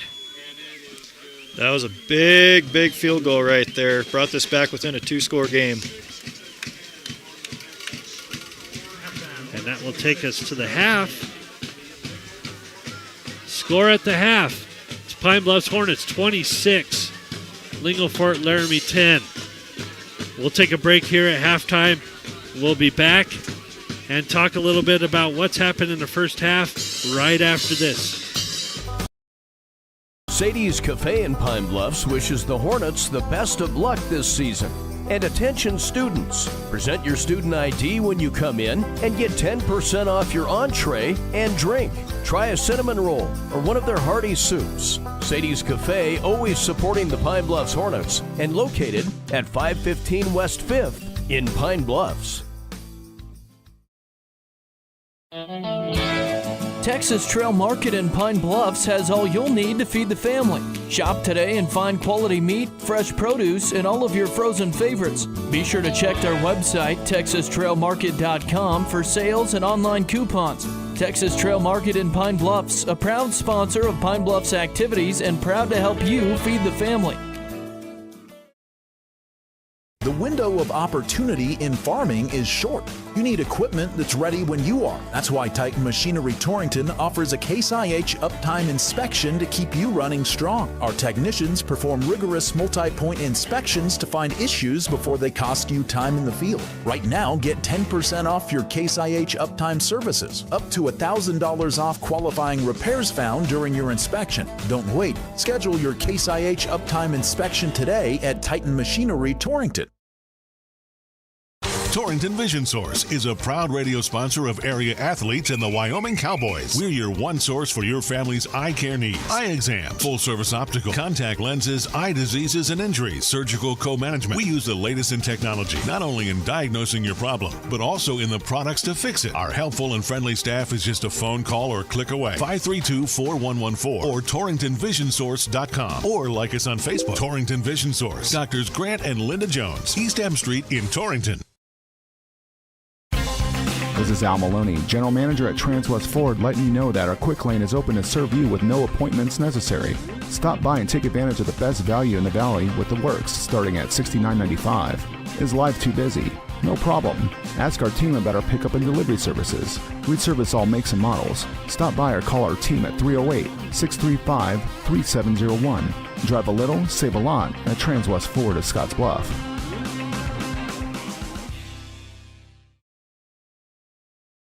At Points West Community Bank, we know that agriculture is more than a business. It is a way of life. With over 94 years of experience in serving Goshen County, we understand and value the ways of our local farmers and ranchers. Through the quality of banking services and lending relationships, we take the time to know our customer and learn their operation firsthand. Stop in today to meet with our friendly and experienced lending staff to discuss your agricultural business needs. We look forward to seeing you. Points West Community Bank, a new direction in banking. Equal housing lender, member FDIC. Before you head out on your next road trip, Ty's Pit Stop in Lingle invites you to stop in and stock up. They continue to serve the area with competitive gas prices, and they've got plenty of road trip snacks to choose from. With Coca-Cola products, along with other hot and cold beverages, snacks, fresh entrees that are always hot and ready, and even adult beverages for the weekend. Ty's Pit Stop on the corner in Lingle, locally and veteran-owned and operated. Back here at Pine Bluffs High School, it is 26-10 Pine Bluffs at halftime, and we're going to go over the scoring summary here. Don't have stats. It's kind of our first time to do this on our own here. So halftime stats are brought to you by North Platte Physical Therapy. North Platte Physical Therapy is committed to keeping you at the top of your game on and off the field. Marty and her crew are on the ball and ready to help you figure out what ails you and how to get back to your best. North Platte Physical Therapy, where we provide quality professional care with a family-friendly atmosphere and always flexibility. Please stop by at 1301 East M Street or call 532-5355, and I'll hand it over to Garrett Arnold. All right, thanks, Chris. Let's review the scoring summary here. Starting off early in the first quarter, Pine Bluffs jumps off to a 6-0 lead after a 95-yard drive, and it was capped off by a 20-yard run by Scarborough. And on that extra point, that ended up being bobbled, so they took a 6-0 run. Then they follow up with an interception and get the ball in short field, and they are able to cap that drive off with a 2-yard touchdown pass to Freeburg to Freeburg for a third. Then Pine Bluffs is able to get off to a 13-0 lead. Then Lingle Fort Laramie comes right back with a big answer, and Brady Cook on a 38-yard touchdown pass to Arnish, and Lingle cuts the lead down 13-7 at the end of the first quarter. In the second quarter, Pine Bluffs, they add more to their lead with an 8-yard run from Freeburg, taking the score up 20-7. Then they get another big score on a 38-yard touchdown run from Scarborough to take a 26-7 lead. And then right before half, to close out the half, Lingle Fort Laramie, Arnish hits a 35-yard field goal to close it in 26-10. And that was a big deal right there, because this is back to a 2-score game. 2 touchdowns and 2 two-point conversions, and just like that, Lingle Fort Laramie could tie this game. Yeah, you took the words right out of my mouth. That was huge It may not look like that on the scoreboard, but huge to give Lingle Fort Laramie a spark as we come into the second half of this CWAC Game of the Week. And I got to really give a hats off to the Pine Bluffs, offense and defensive line. We've been commenting all in the first half. They've really played well. They've been opening up holes for their running backs. On defense, they've really been pushing the pile and creating havoc in the backfield. Lingle Fort Laramie, they've only been able to break a handful of runs, but a lot of times, if running backs are getting positive yards, it's because it's yards after contact. Mm-hmm. Yeah, we'll see what happens in the second half. I expect fireworks on both sides of the field coming out. Lingle's got that little momentum before halftime. And if I remember right, I think they received the kick, don't they? I believe so. We'll find out here. It looks like clock's winding down, about 8 minutes and 30 seconds yet to go before the start of the third quarter here. And we'll be back after this. Our producers know that running a successful operation these days requires having reliable service and quality products. That's why you can trust the knowledgeable people at Westco to provide you sound agronomic advice, aerial application, bulk fuel, lubricants, propane, tires, and other essentials to keep your operation running smoothly. Our priority is helping you succeed. Call or visit your nearest Westco location today. Westco. Service, solutions, success. Westco's your best value through and through. In the Cowboys state, we all know that oil and gas play a pivotal role in our Wyoming way of life. Western Proppants in Yoder is proud to provide high-quality frac sand for the oil and gas community. In fact, they're the only in-basin source for high-quality frac sand in southeastern Wyoming. Learn more at westernproppants.com and check out the careers page for job opportunities. Western Proppants, located in Yoder, Wyoming. Your farm or ranch is unique. Your insurance coverage should be too. I'm Kyle Rafferty, and at J.G. Elliott Insurance Center, we provide coverage for everything you work hard for day in and day out. We tailor coverages to meet the needs of your operation. Together, we can find the right policy to protect you from the unexpected. Give me a call at 532-2147 or drop by my office here in Torrington. J.G. Elliott Insurance, a Platte Valley company. Back here at Pine Bluffs High School, we're going to go through some score updates here. The score update is brought to you by the Bronco Grill House. When you're in the mood for a really good hamburger, why not go where you'll get the best burger in town? The Bronco Grill House in Torrington. I actually enjoy their pulled pork sandwiches more than their burgers, but hey, they've got good food. Can't go wrong either way. Let's look at final scores from yesterday in Class 3A. It was number 4 Lander over Rollins, 49-0. In Class 2A, it was Lyman over Pinedale, 14-6. Class 1A 9-man, Grable, number 2. Oh, big over Wind River, 45-8. Saratoga blanking Lusk, 32-0 last night. And Wright over Southeast, 53-12. Let's go ahead and look at the rest of 1A 9-man that's going on tonight. Final score, Big Piney blanked Wyoming Indians, 74-0. It was number 5 Rocky Mountain. We were talking about that team headed down here to Pine Bluffs, defeating Shoshone 49-8.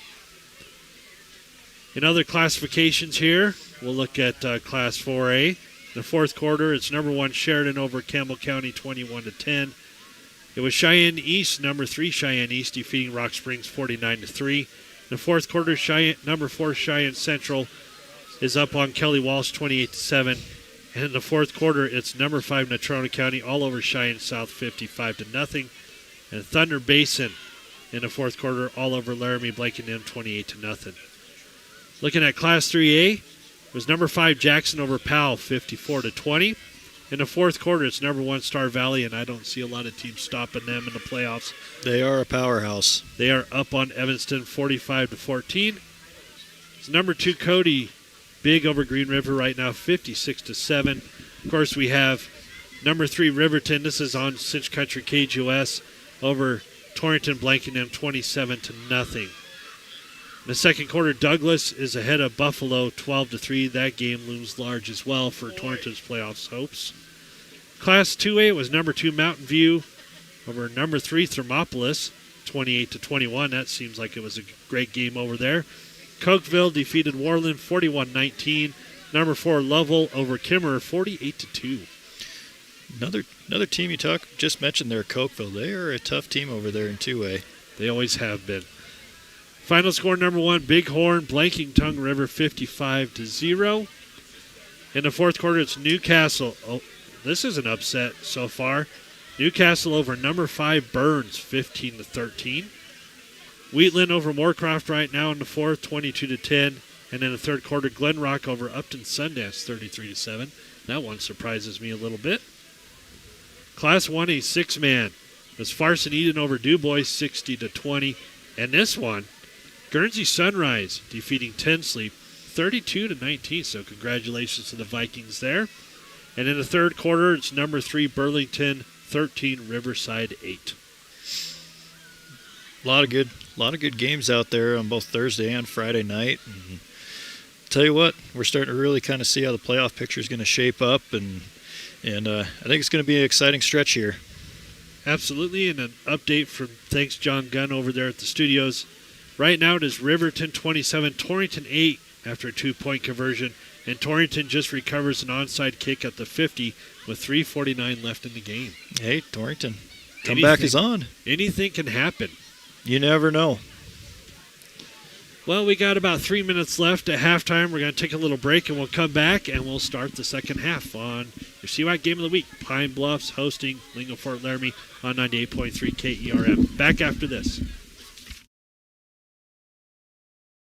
Anderson Carpet is proud to have been your flooring expert for the past 46 years, honoring small-town values yet featuring a huge selection that is sure to surprise. Choose from their stock of carpet, hardwood, vinyl plank, vinyl tile, or sheet vinyl for any project. And they have the experts on hand to install them all, giving you a look you'll love for years to come. Stop in and visit today. Open Monday through Friday, 8 to 5, and Saturday from 9 to 1. Anderson Carpet in Lingle. This is Wade Brew, Market President with Pinnacle Bank. Pinnacle Bank has been serving the lending needs of farmers, ranchers, and commercial business owners of the Wyobraska area, where we've called home for over 100 years. Let us put our resources to work for you with local decision-making from a family-owned bank. Give us a call or visit us at www.wypinnbank.com. Pinnacle Bank, Torrington and Mitchell, the way banking should be. Member FDIC. Looking for expert urologic care in your community? Dr. Matthew Ruttman, board-certified urologist at Banner Health Torrington, specializes in comprehensive urologic and pelvic health, treating everything from bladder issues and kidney stones to pelvic pain and prostate issues. Dr. Ruttman provides personalized, compassionate care right here in your community. Call Banner Health Torrington at 307-532-8758. Banner Health, making healthcare easier so life can be better. Back here at Pine Bluffs High School, there's about 1:08 left at halftime, 26-10. Pine Bluffs over Lingle Fort Laramie. Lingle Fort Laramie getting that ever-important 35-yard field goal from Arnish to end the half. Update on the score for you. It's a final now. Riverton defeated Torrington. That game you heard on Cinch Country KGOS, 27-8. Riverton's a tough football team. Well, and we'll see what happens. Torrington's got one more game against Douglas, who we talked about. Douglas is winning their game, and we'll have to see how that plays out for the Trailblazers to end the season next week. If I'm not mistaken, I think there's a kid from Douglas who was playing there a couple of years ago is now on the University of Wyoming roster. If I'm not mistaken, I believe it's Tegan Seeds. So great to see some Wyoming players on the D1 roster. Love seeing that.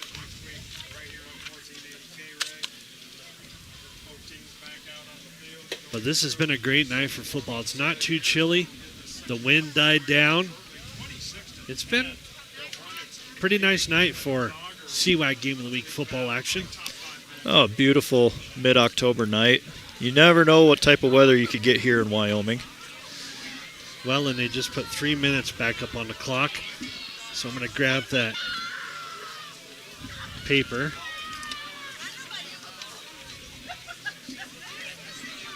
Real quick. Play a little devil's advocate here. If the season ended today, Pine Bluffs would be the first seed from the east. Lingle Fort Laramie second. Saratoga third. Wright fourth. And in the west, it'd be Graybull number 1, Shoshone, but with that loss to Rocky Mountain, that'll shake that up. Number 3, Big Piney, and we'll see if those two flip-flop between Rocky Mountain and Shoshone. But Graybull is going to be locked in at the number 1, I do believe. And the winner of this game will be, I think, pretty close to locking it up. Lingle Fort Laramie might have a tough matchup against Saratoga, so that would make that a little more interesting. That'll be a fun game to watch. But it's been, you look at the conference records. There's Pine Bluffs 3-0, Lingle Fort Laramie 2-0, Saratoga 3-1. Those three teams have been battling it out all season long, and Pine Bluffs did defeat Saratoga earlier this season. Lingle Fort Laramie, that big game next week against Saratoga, and once again we will follow these Pine Bluffs Hornets down to Yoder. They will take on the Cyclones there for senior night in Yoder. That'll be our CWAC game of the week next week with kickoff at 6 o'clock. Well, Garrett, I'll put you on the spot. What do you think both teams should do to start the second half? Well, Pine Bluffs is off to a 2-score lead. Their offensive line is really playing dominant. I mean, they're set up well to really kind of just run the clock, burn off some time, and staple this one away. If you're Lingle Fort Laramie, obviously starting off, you got to figure out how to control the line of scrimmage here, because Pine Bluffs, their offense and defensive line really has been dominant.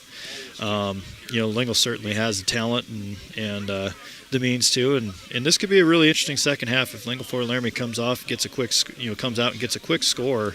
We could really see the tide change here, and they get the ball to start the half, so that plays in their favor. They cash in 3 points right before half, then all of a sudden get the ball.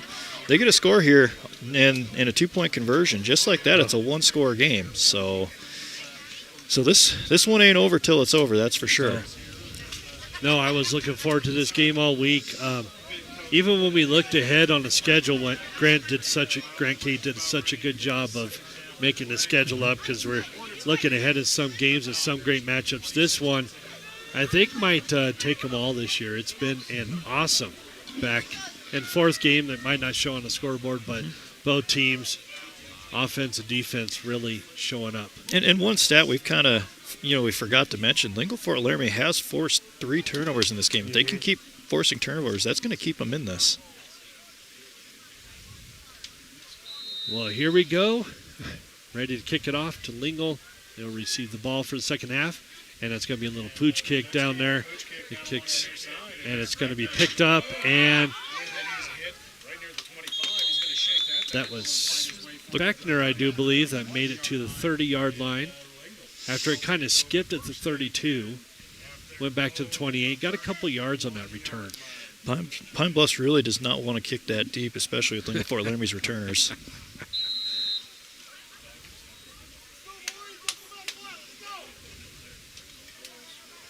Well, and this time they'll start with Brady Cook in the backfield, in the shotgun. And he takes a snap. He hands it off to Brown, who gets stuffed. And there's a flag also thrown on the play. I'm guessing about a loss of 2 there, but we'll see what the flag is. I think it's going to be a hold here. Shake out and see what this flag is before we actually officially see where the ball will be spotted. Yeah, that's one thing you don't want to do if it's Lingle, is have to back the football. It's going to be against Pine Bluffs. Oh, it is. Well, going to get a face mask. That's a nice little start to the drive for Lingle Fort Laramie. Absolutely. I didn't even see that. Did you, Garrett? It was hard to tell from here. That flag came in late, and then it was in a spot where it could have been several different penalties. Well, when you get stopped for a loss there, like you said, it could be a number of penalties there. Yeah, we'll take this every time. Brady Cook back in the shotgun. Oh, taking a direct snap and gets it about a yard. That snap kind of hung up there. I don't know if that was supposed to. I think Speckner just grabbed it and kind of improvised and picked up a couple yards. That kind of surprised me. I didn't expect Speckner to jump up and get that ball. It was a good alert play by him.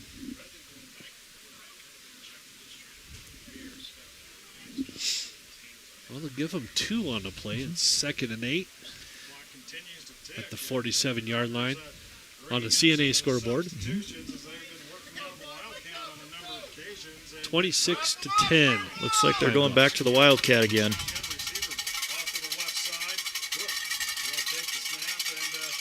It's a direct snap all the way to Lyra and didn't go anywhere on that play. You know, really we call it the Wildcat, but really it's kind of them using that single wing that they ran for years, kind of bringing it back in kind of a more modern sense. They lost a yard on that play. It'll be 3rd and 9. I think this would be a great time to pass to Lyra on this drive here. And Lingle Fort Laramie's shown they can throw the ball on a 3rd and long.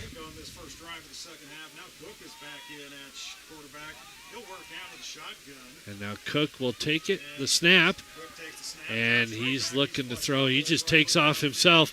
So he makes it down. He's going to get a first down and maybe a yard more there on the play. Looks like they're going to mark him a yard short. This is in Pine Bluffs territory. I'd expect Lingle Fort Laramie here. This is 4-down territory. So the ball's at the 46. They need the 45.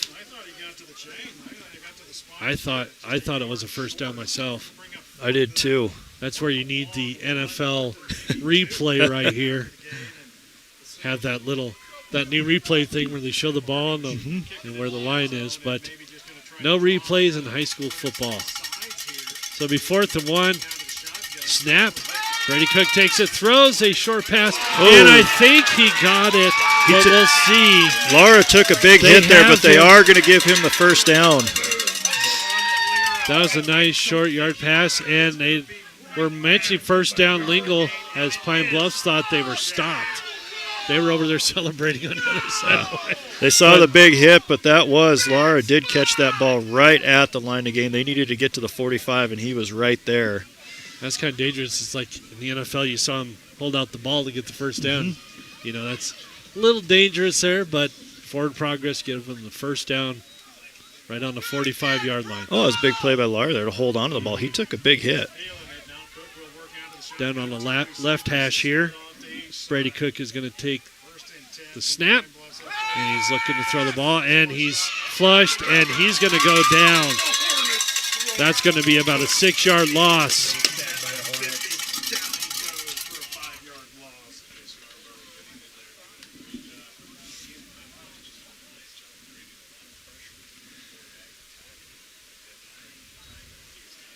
And that's something you don't want as the Doggers here is to go backwards. Now you're at 2nd and 15.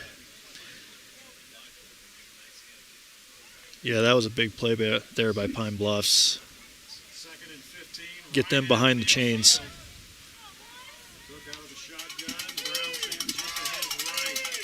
Cook back in the shotgun. He takes it and he's looking to throw, and there's a defender right in his face again. He's going to take it himself down to about the 41-yard line. Great job by Brady Cook there. They came in with the pressure up the middle on both linebackers.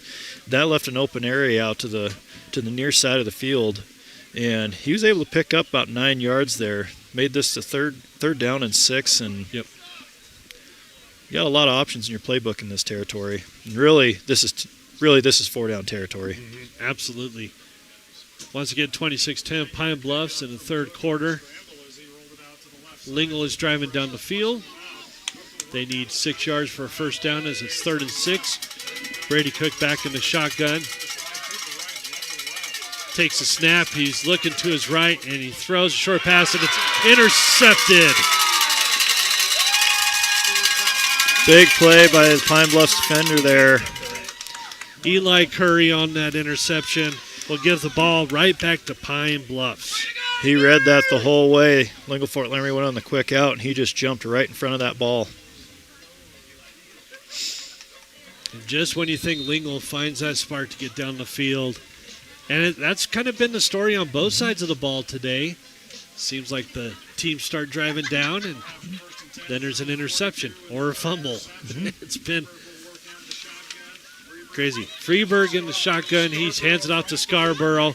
He will get up for about a 6-yard gain there on the play. They give him 5.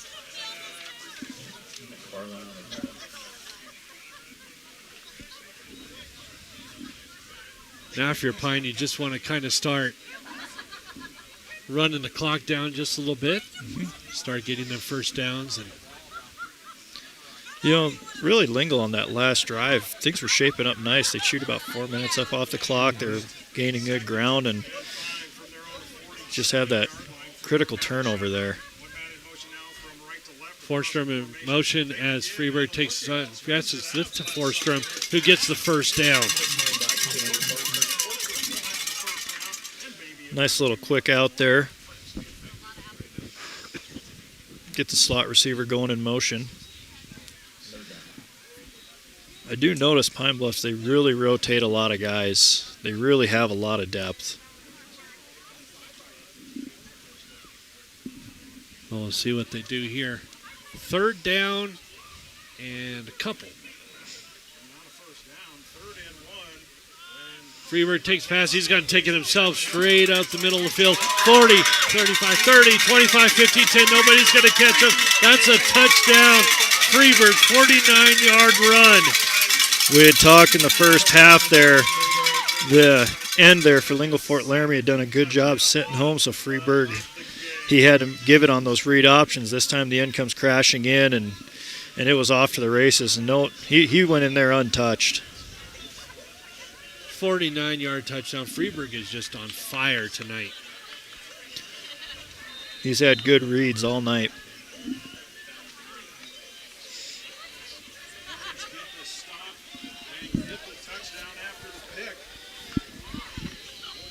That was our first score in the second half. Freeberg's 45-yard run. And now they're going to go for 2 here. Freeberg in the shotgun. He's going to fake the handoff and throw it, and it's incomplete. Intended for number 6, Cade Fornstrom. And I think even if he caught that, he wouldn't have made it in. No, Lingle Fort Laramie really played that well on that quick out. A little interesting choice to go for 2, up 22. But I think they really wanted to make it a 24-point game. Absolutely. And they've had some extra point issues as well. We have 7:11 left here in the third quarter on our CNA scoreboard. 32-10 Pine Bluffs in our CWAC game of the week. We'll be right back after this 30-second timeout. Bear Mountain Beef is your go-to for all of your USDA beef, hog, lamb, and goat processing. Located in Hot Springs, they're the premier USDA processor in the area. Give them a call today to book your next appointment, 307-338-2751, or visit their website, bearmountainbeef.com, 338-2751.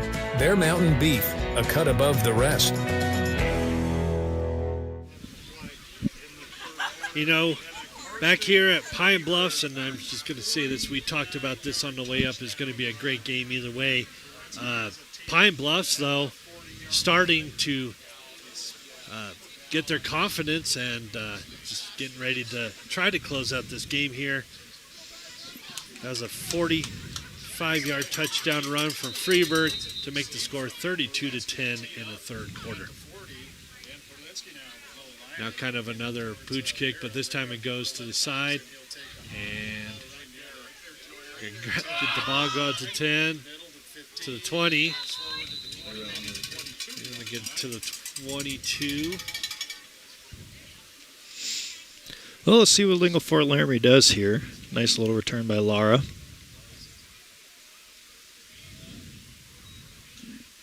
And I would think at this point in the game you want to get Arnish and Lyra involved here. Oh, it's like we said earlier, Lingle Fort Laramie, they can score. And you still got plenty of time left.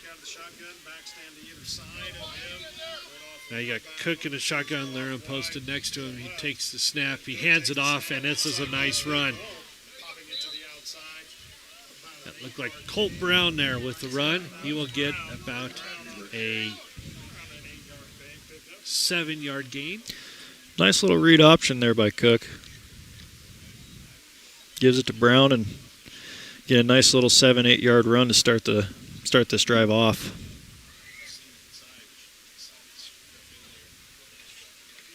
Well, I know you're a run team, but you're going to start thinking pass here pretty soon. Time is starting to become an enemy for the Doggers. Looks like they're going back to that Wildcat single wing. Here goes Cook.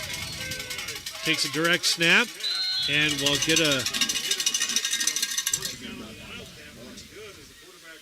maybe yard. Maybe he didn't go anywhere on that play. Spector got that one. Got maybe a yard.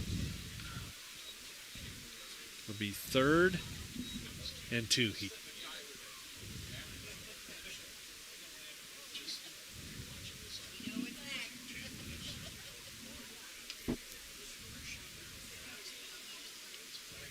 Let's see what Lingle decides to do here.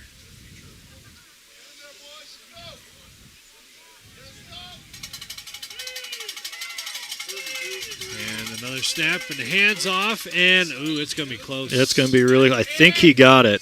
That was Colt Brown on the carry. Tough run, dives ahead, gets the first down. Moving the chains. Move the chain. Getting rhythm now.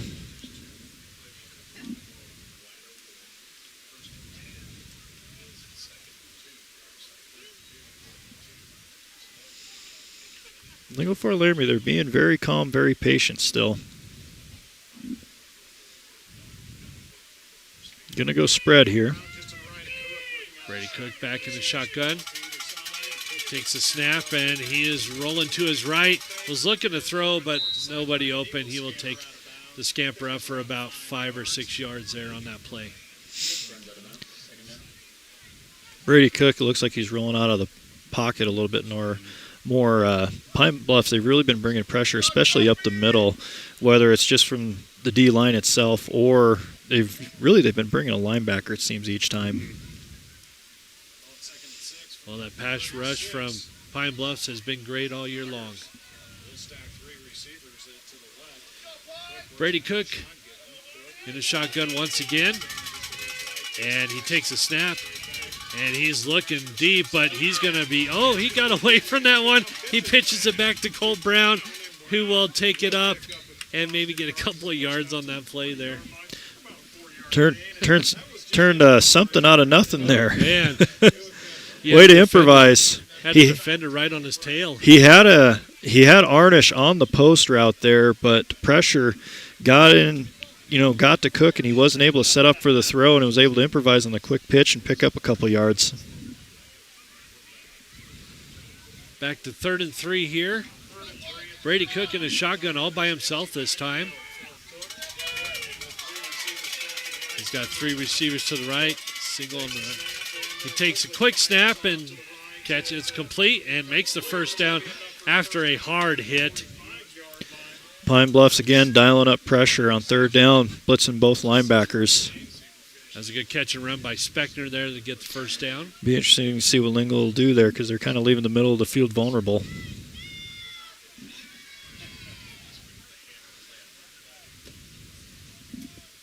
Glad to have you along on a Friday night.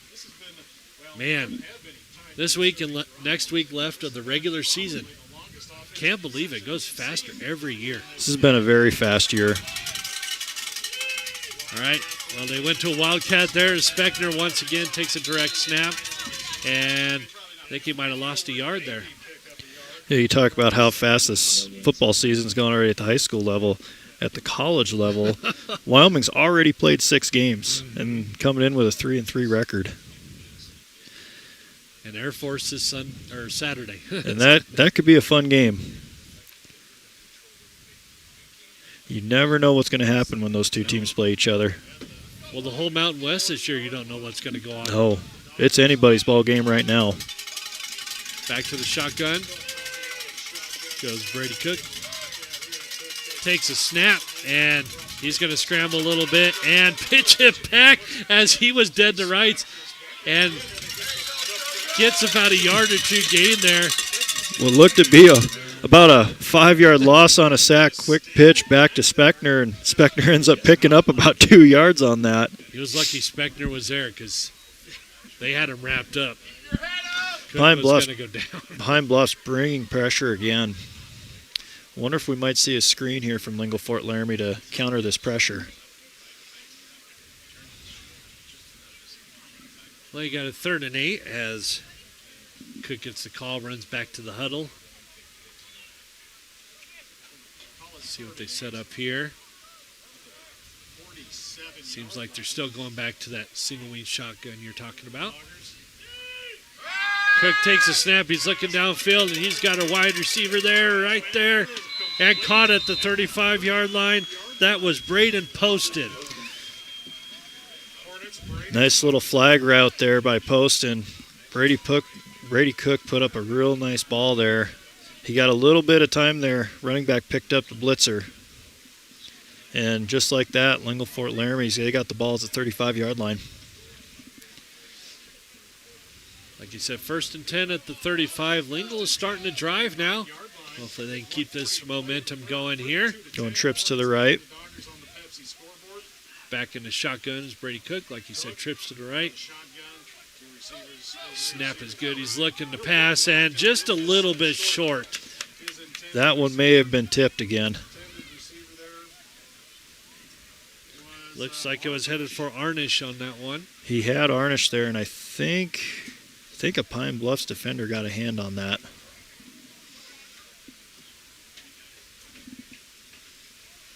Just fell just a bit shy on that one. Pine Bluffs is continuing to bring pressure. They're bringing 4 or 5 guys every pass play. Now they got the Wildcat formation going on again here. We'll see what they do. And it's going to be a false start on Lingle. Lingle Fort Laramie is going for the hard count there. Cole Brown was just a little too excited for that play.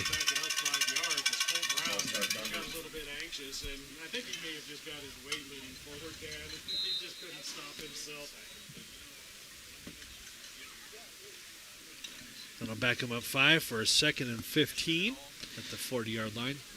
This third quarter has flown by. There's about a minute 15 left. This has been a very fast third quarter. Lingle Fort Laramie, they've really controlled the time of possession here. Well, and they were here before on the drive a little while ago at 2nd and 15. We'll see what they do here. The snap is good. And scrambling. And, I don't know. He either slipped. He's hurt. I think he just fell. Receiver on that cut there went down, and he's in pain. I did not see who that is. That is Arnish. And that would be a devastating loss there. And he's limping on that left leg. Looks like he's walking it off. Oh. Well, came out of his cut and came down. And that pass was aimed for Arnish, and if he didn't fall down, I think that would have been a nice little catch on the right side there.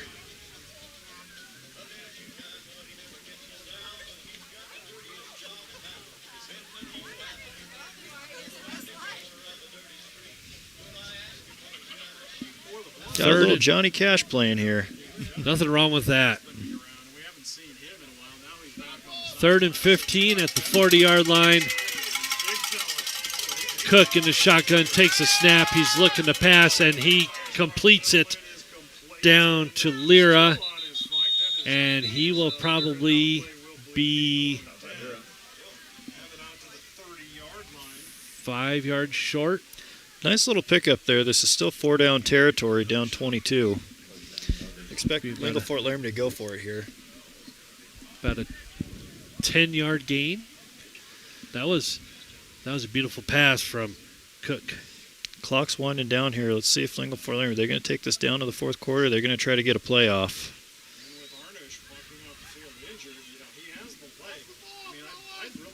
Lingle Fort Laramie, they're quick to get to the line with 10 seconds left to go here in the 3rd. Cook back in the shotgun. Now he takes a snap, and he's looking, but he's got a defender in his face. But he gives it away, but the ball is popped up in the air and incomplete. Was that Speckner on the catch? Looked like they were trying to set up a screen there, and the end recognized that, and he ended up sitting back. Well, and that'll bring us to the end of the third quarter. On our CNA scoreboard, 32-10, Pine Bluffs up.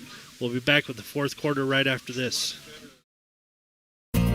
Bluffs Car Care would like to wish the Hornet student athletes the best of luck. Remember Bluffs Car Care for all of your automotive needs. From tricycles to dozers, they'll get you covered. From brakes to major motor repair. And they handle all tires, including ag. Bluffs Car Care at 700 Parsons Street in Pine Bluffs. And go Hornets! The Bluffs Veterinary Clinic in Pine Bluffs offers the best professional medical care for your animals. Whether livestock or personal pets, you can count on quality of care that your animals deserve. When it comes to ensuring recovery from surgical or non-surgical treatments, Dr. Shane, Nicodemus, and Bliss utilize the latest in care technology, as they know how much your pet means to you. For complete veterinary care, call Bluffs Vet Clinic at 245-9263. That's 245-9263. Back here at Pine Bluffs, just finishing up playing Volbeat, one of my favorite rock bands out there. Here at Pine Bluffs High School, start of the fourth quarter, 32-10. Pine Bluffs over Lingle. Lingle. Oh, they did turn it over. Okay. Pine Bluffs first down and 10. Takes the snap. And that was Federer on that play. I guess I thought that Pine might have picked it off, but wasn't sure, but yeah, it ended up being a turnover on downs, and Pine's got the ball with a 22-point lead and 11 minutes and 30 seconds left to go in this game.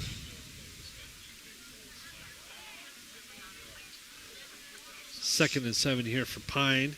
Freeburg is back in strike, almost drops that one. He's going to run it himself, and he's going to get up to the 40-yard line. Looked like Freeburg was going to get bottled up there, and he was able to make a cut and pick up about 7-8 yards.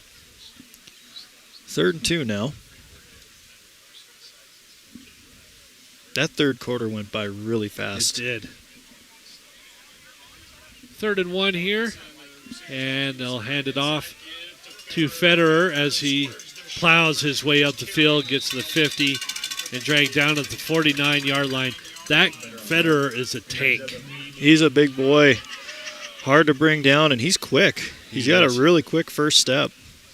I can see why they want to give him the ball, especially in situations like this, just to run out the clock. Well, we talked about him earlier on that one play that was called back. He was just stiff-arming guys left and right, stumbling down the field. Looked like Sam Scott or Teron Kelman running for Wyoming. All right, Freeburg takes a snap, and he fakes a handoff, and he's got defenders in his face, but he passes all the way down, and it's caught. For a touchdown. Curry, that's a touchdown, Pine Bluffs. Eli Curry on a 49-yard touchdown reception from Freeburg. Set up there on the play action. We were just talking about their big running back. He really set that up to get it on the play fake and wide open on the flag route. There's a nice setup there by Pine Bluffs. That brings your score right now 38-10, but that was a nice pass all the way to Eli Curry for that 49-yard touchdown. Freeburg just having a night here in Pine Bluffs on senior night. And now they're going to go for 2 once again. Freeburg sets it off, gives it to Federer, who powers his way into the end zone for the 2-point conversion. Runs right through the defender. Was there any doubt? Well, on that 2-point conversion, that makes it Pine Bluffs 40. That Lingle Fort Laramie 10. 10-16 left here in the game. We'll take a timeout. We'll come back here to Pine Bluffs right after this. Fall is in the air, and that means football season and tailgating. Century Lumber in Torrington has big savings on grills. Check out the Weber Grill with a sale price of just $479.99. Century has also drastically reduced the price on the Peak Prime Green Mountain Grill. Come see all the features that this grill provides, including remotely managing your cooks with the Prime app. And it's priced at under $1,000. Your grilling headquarters at Century Lumber in Torrington. As the seasons change, so do our banking needs. At Points West Community Bank, we have the experienced staff to help you year-round. From planting in the spring, growing in the summer, and harvest in the fall, we have you covered. Our local ag officers specialize in the agricultural needs of our community and take the time to learn your individual operation one-on-one. Stop in and see us today to meet with our ag lenders to discuss your seasonal and year-round operating needs. We look forward to seeing you. Points West Community Bank, a new direction in banking. Equal housing lender, member FDIC. Points West Bank in Pine Bluffs, 205 West 2nd Street. Call 245-3900. Back here at Pine Bluffs High School, Pine Bluffs all over Lingle Fort Laramie, 40-10, 10-16 left in the fourth quarter as Lingle Fort Laramie gets back to receive the kick on our CY Game of the Week on 98.3 KERM Torrington. That's a pooch kick once again. Oh, it bounces on. And it'll go out of bounds right around. Let's see where they mark it. Right around the 5-yard line. Yep, they're going they're going to say at the 6. 6, yep. Bounced off the Dogger return man there. Because it was touched by Lingle Fort Laramie and went out of bounds, ball's placed there.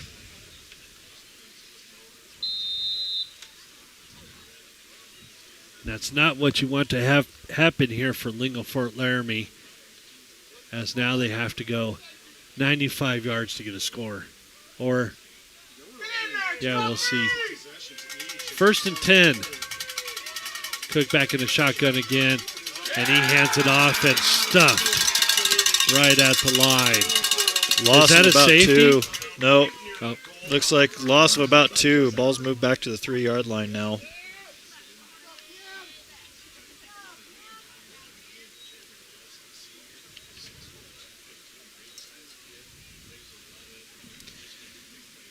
Pine Bluffs, they're playing aggressive now. They smell blood in the water. It'll be 2nd and 13 at the 2 now.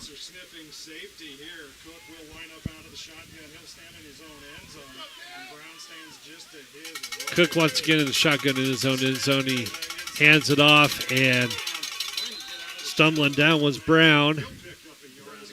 He'll get about a yard.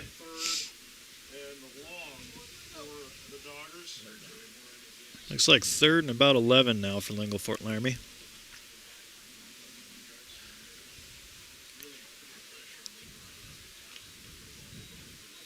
And time ticking away here in the fourth quarter. 9:09 left. Once again, 40-10 Pine Bluffs here in the CWAC Game of the Week. And Lingle Fort Laramie will have a 3rd and 10 here. We'll see if they can try to get a first down to extend the drive. Cook's in the back here. He passes it, and there it is. It's a catch. And he is going right out the field and gets out at about he's going to get the first 29-yard line. Right at the 19 there. They set up the screen, and that was a big play they needed. They needed a little bit of breathing room. You're right, the 19. Like I said, it's kind of hard to see when you get down on the side of the field. Yeah.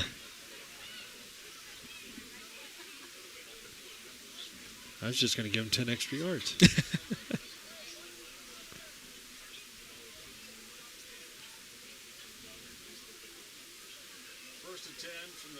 But more importantly, it gets out of bounds and stops the clock. Gives him a little more time to get the play in.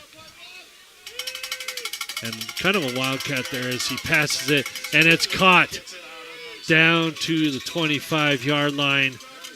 That was number 5, Braden Poston, on that catch. Quick little hit there on the play action. Set up a nice 2nd and 5, and it's kind of like I've said earlier in the game, when you're really second, medium, second, short, you really have a lot of options in your play call sheet.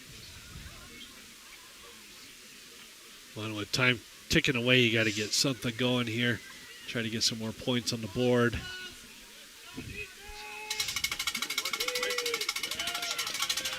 Cook back in the shotgun. He will hand it off once again And he will get a first down. What a run. As he passes up to the 31-yard line. Broke through about 3-4 tackles there just to get 6 yards. That was, looks like Nathan Lear on the carry there. He's played a good game tonight.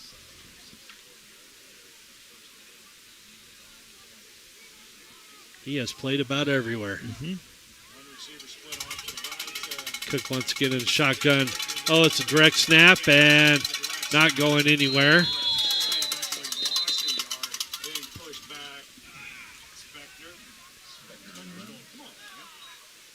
And that was Speckner on the play there.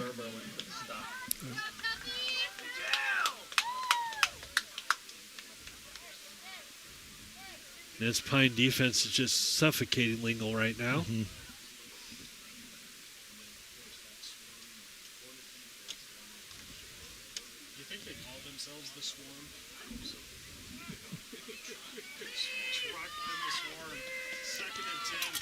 We got 2nd and 10, another direct snap, and this time they will lose yardage on the play.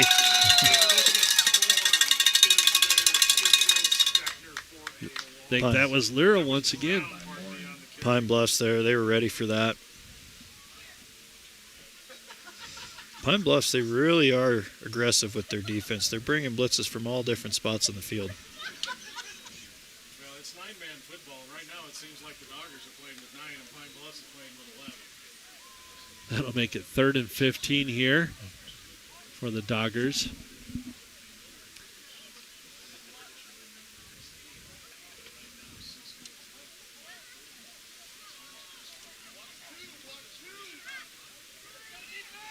See what they do here. The snap. Good. He is going to be sacked. Oh, my goodness. The Hornets are just all over Lingle. They can feel the game in their grasp right now.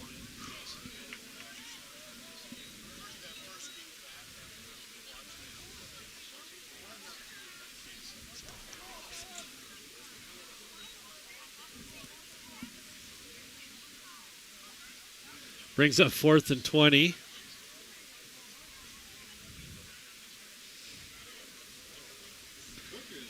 And looks like Lingle Fort Laramie is going to punt this one away with 5 minutes, 20 seconds remaining.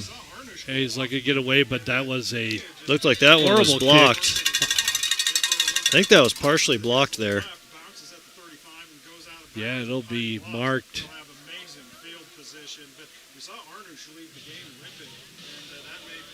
At first I thought it was off the side of his foot, but I think you're right. I think he got it blocked right there. And they will mark it at the 33-yard line. Looks like change of quarterback for Pine Bluffs here.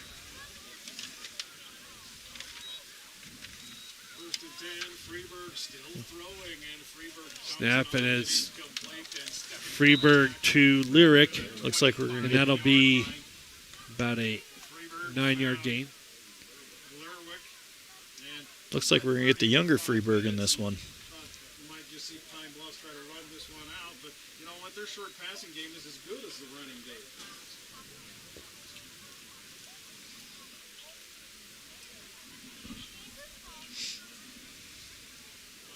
Second and 2, snap, and Scarborough's going to go right up the middle and breaks free and breaks another tackle as he continues to roll on. Touchdown, Pine Bluffs, 25-yard run for Scarborough. Another big play by Pine Bluffs.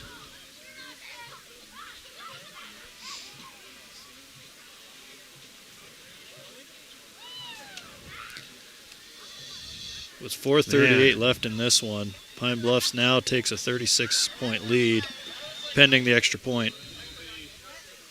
And this time they will kick the extra point. They've gone for 2 the last few drives. We'll see if Perlinsky can make this kick as the snap is good, snap is down, and it's kicked through, and it is good. With the extra point, that makes it Pine Bluffs 47, Lingle Fort Laramie 10, 4:38 left in the game. We'll be right back right after this. Whether you love Love them or can't stand them, surprises are a part of life.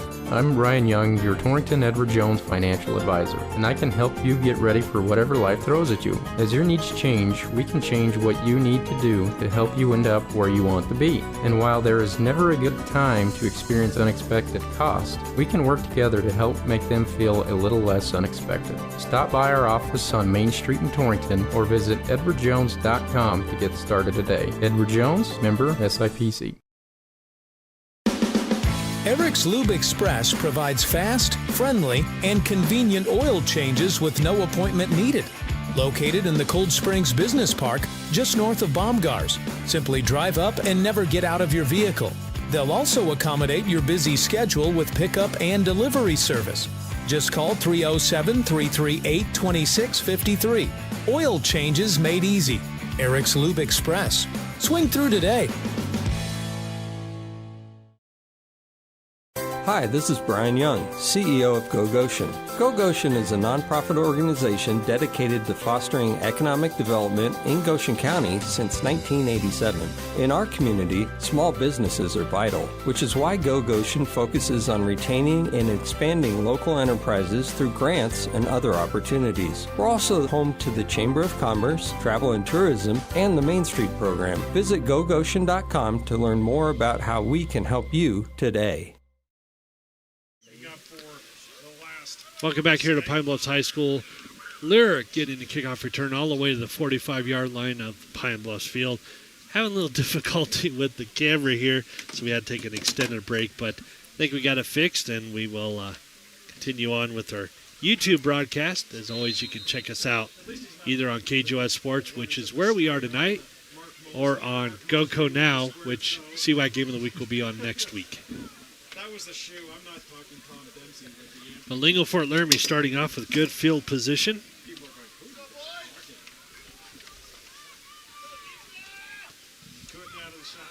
Cook takes the snap and he throws it down, and it's almost intercepted. That would have been Forstrom again. I think that's about his third or fourth almost interception there in the game.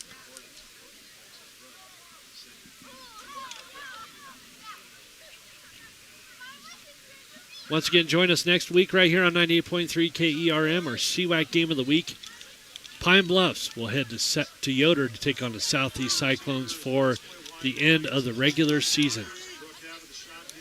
Cook back in the shotgun. He takes a snap, and he throws, and it's caught. And that'll be a first down and more for the Doggers there. That was Lyra, Nathan Lyra, making that catch. Like I was talking about earlier, getting Lyra more involved in this game. We talked about it a little bit ago. He's been all over the place and definitely could take advantage of that. Also, once again, coming up this weekend, the Wyoming Cowboys taking on Air Force. Noon pregame show, 1:30 p.m. kickoff right here on 98.3 KERM. 1st and 10, snap is good. Cook is looking, but he is swarmed up and taken down. Another sack by that Pine Bluffs defense. That was Gabe Federer on that one.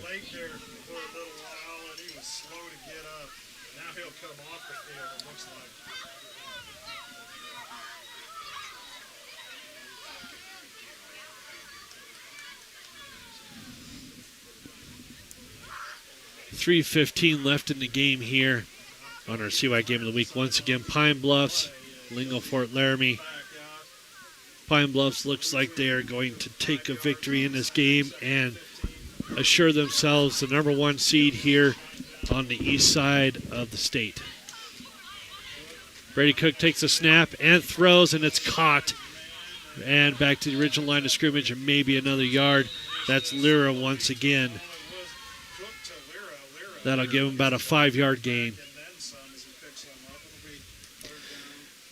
2:40 left in this one. Pine Bluffs with a 37-point lead. And with this loss for Lingle, that game important next week as Saratoga takes on Lingle. That's going to be a huge game for playoff implications. 3rd and 9 from the Hornet 32. 3 receivers wide right.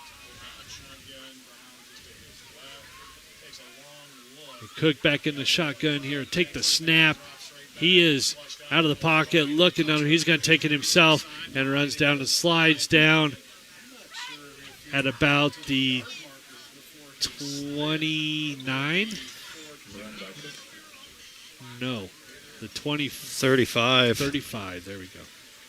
Yeah, looks like he was short of the sticks there. Clock's still moving. Minute 45 left in this one. 4th and 9, and this is a game.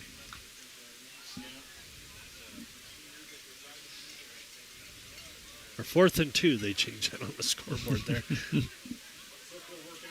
This is the game if they don't get a first down.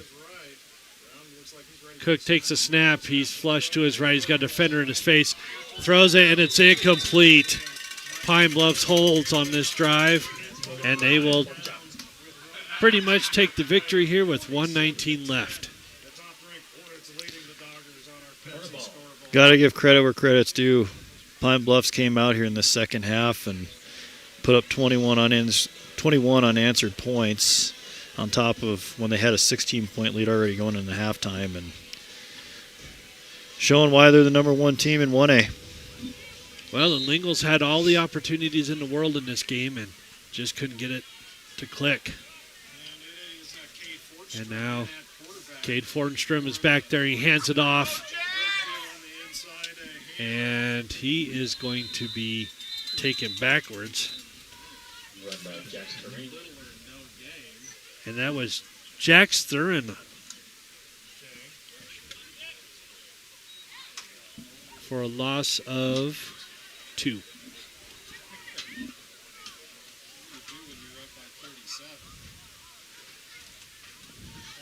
I would just take the knee here. Yeah, I guess they're just going to give the young kids a couple of snaps here and see what they can do. Snap is good. He hands it off, and he's wide open. Jax is right there, and oh my goodness, taken down hard out of bounds. That was Jax Thurwin again on the run, and he'll move the chains with 31 seconds 31 remaining. seconds. Of course, that'll start when they put the chains in place.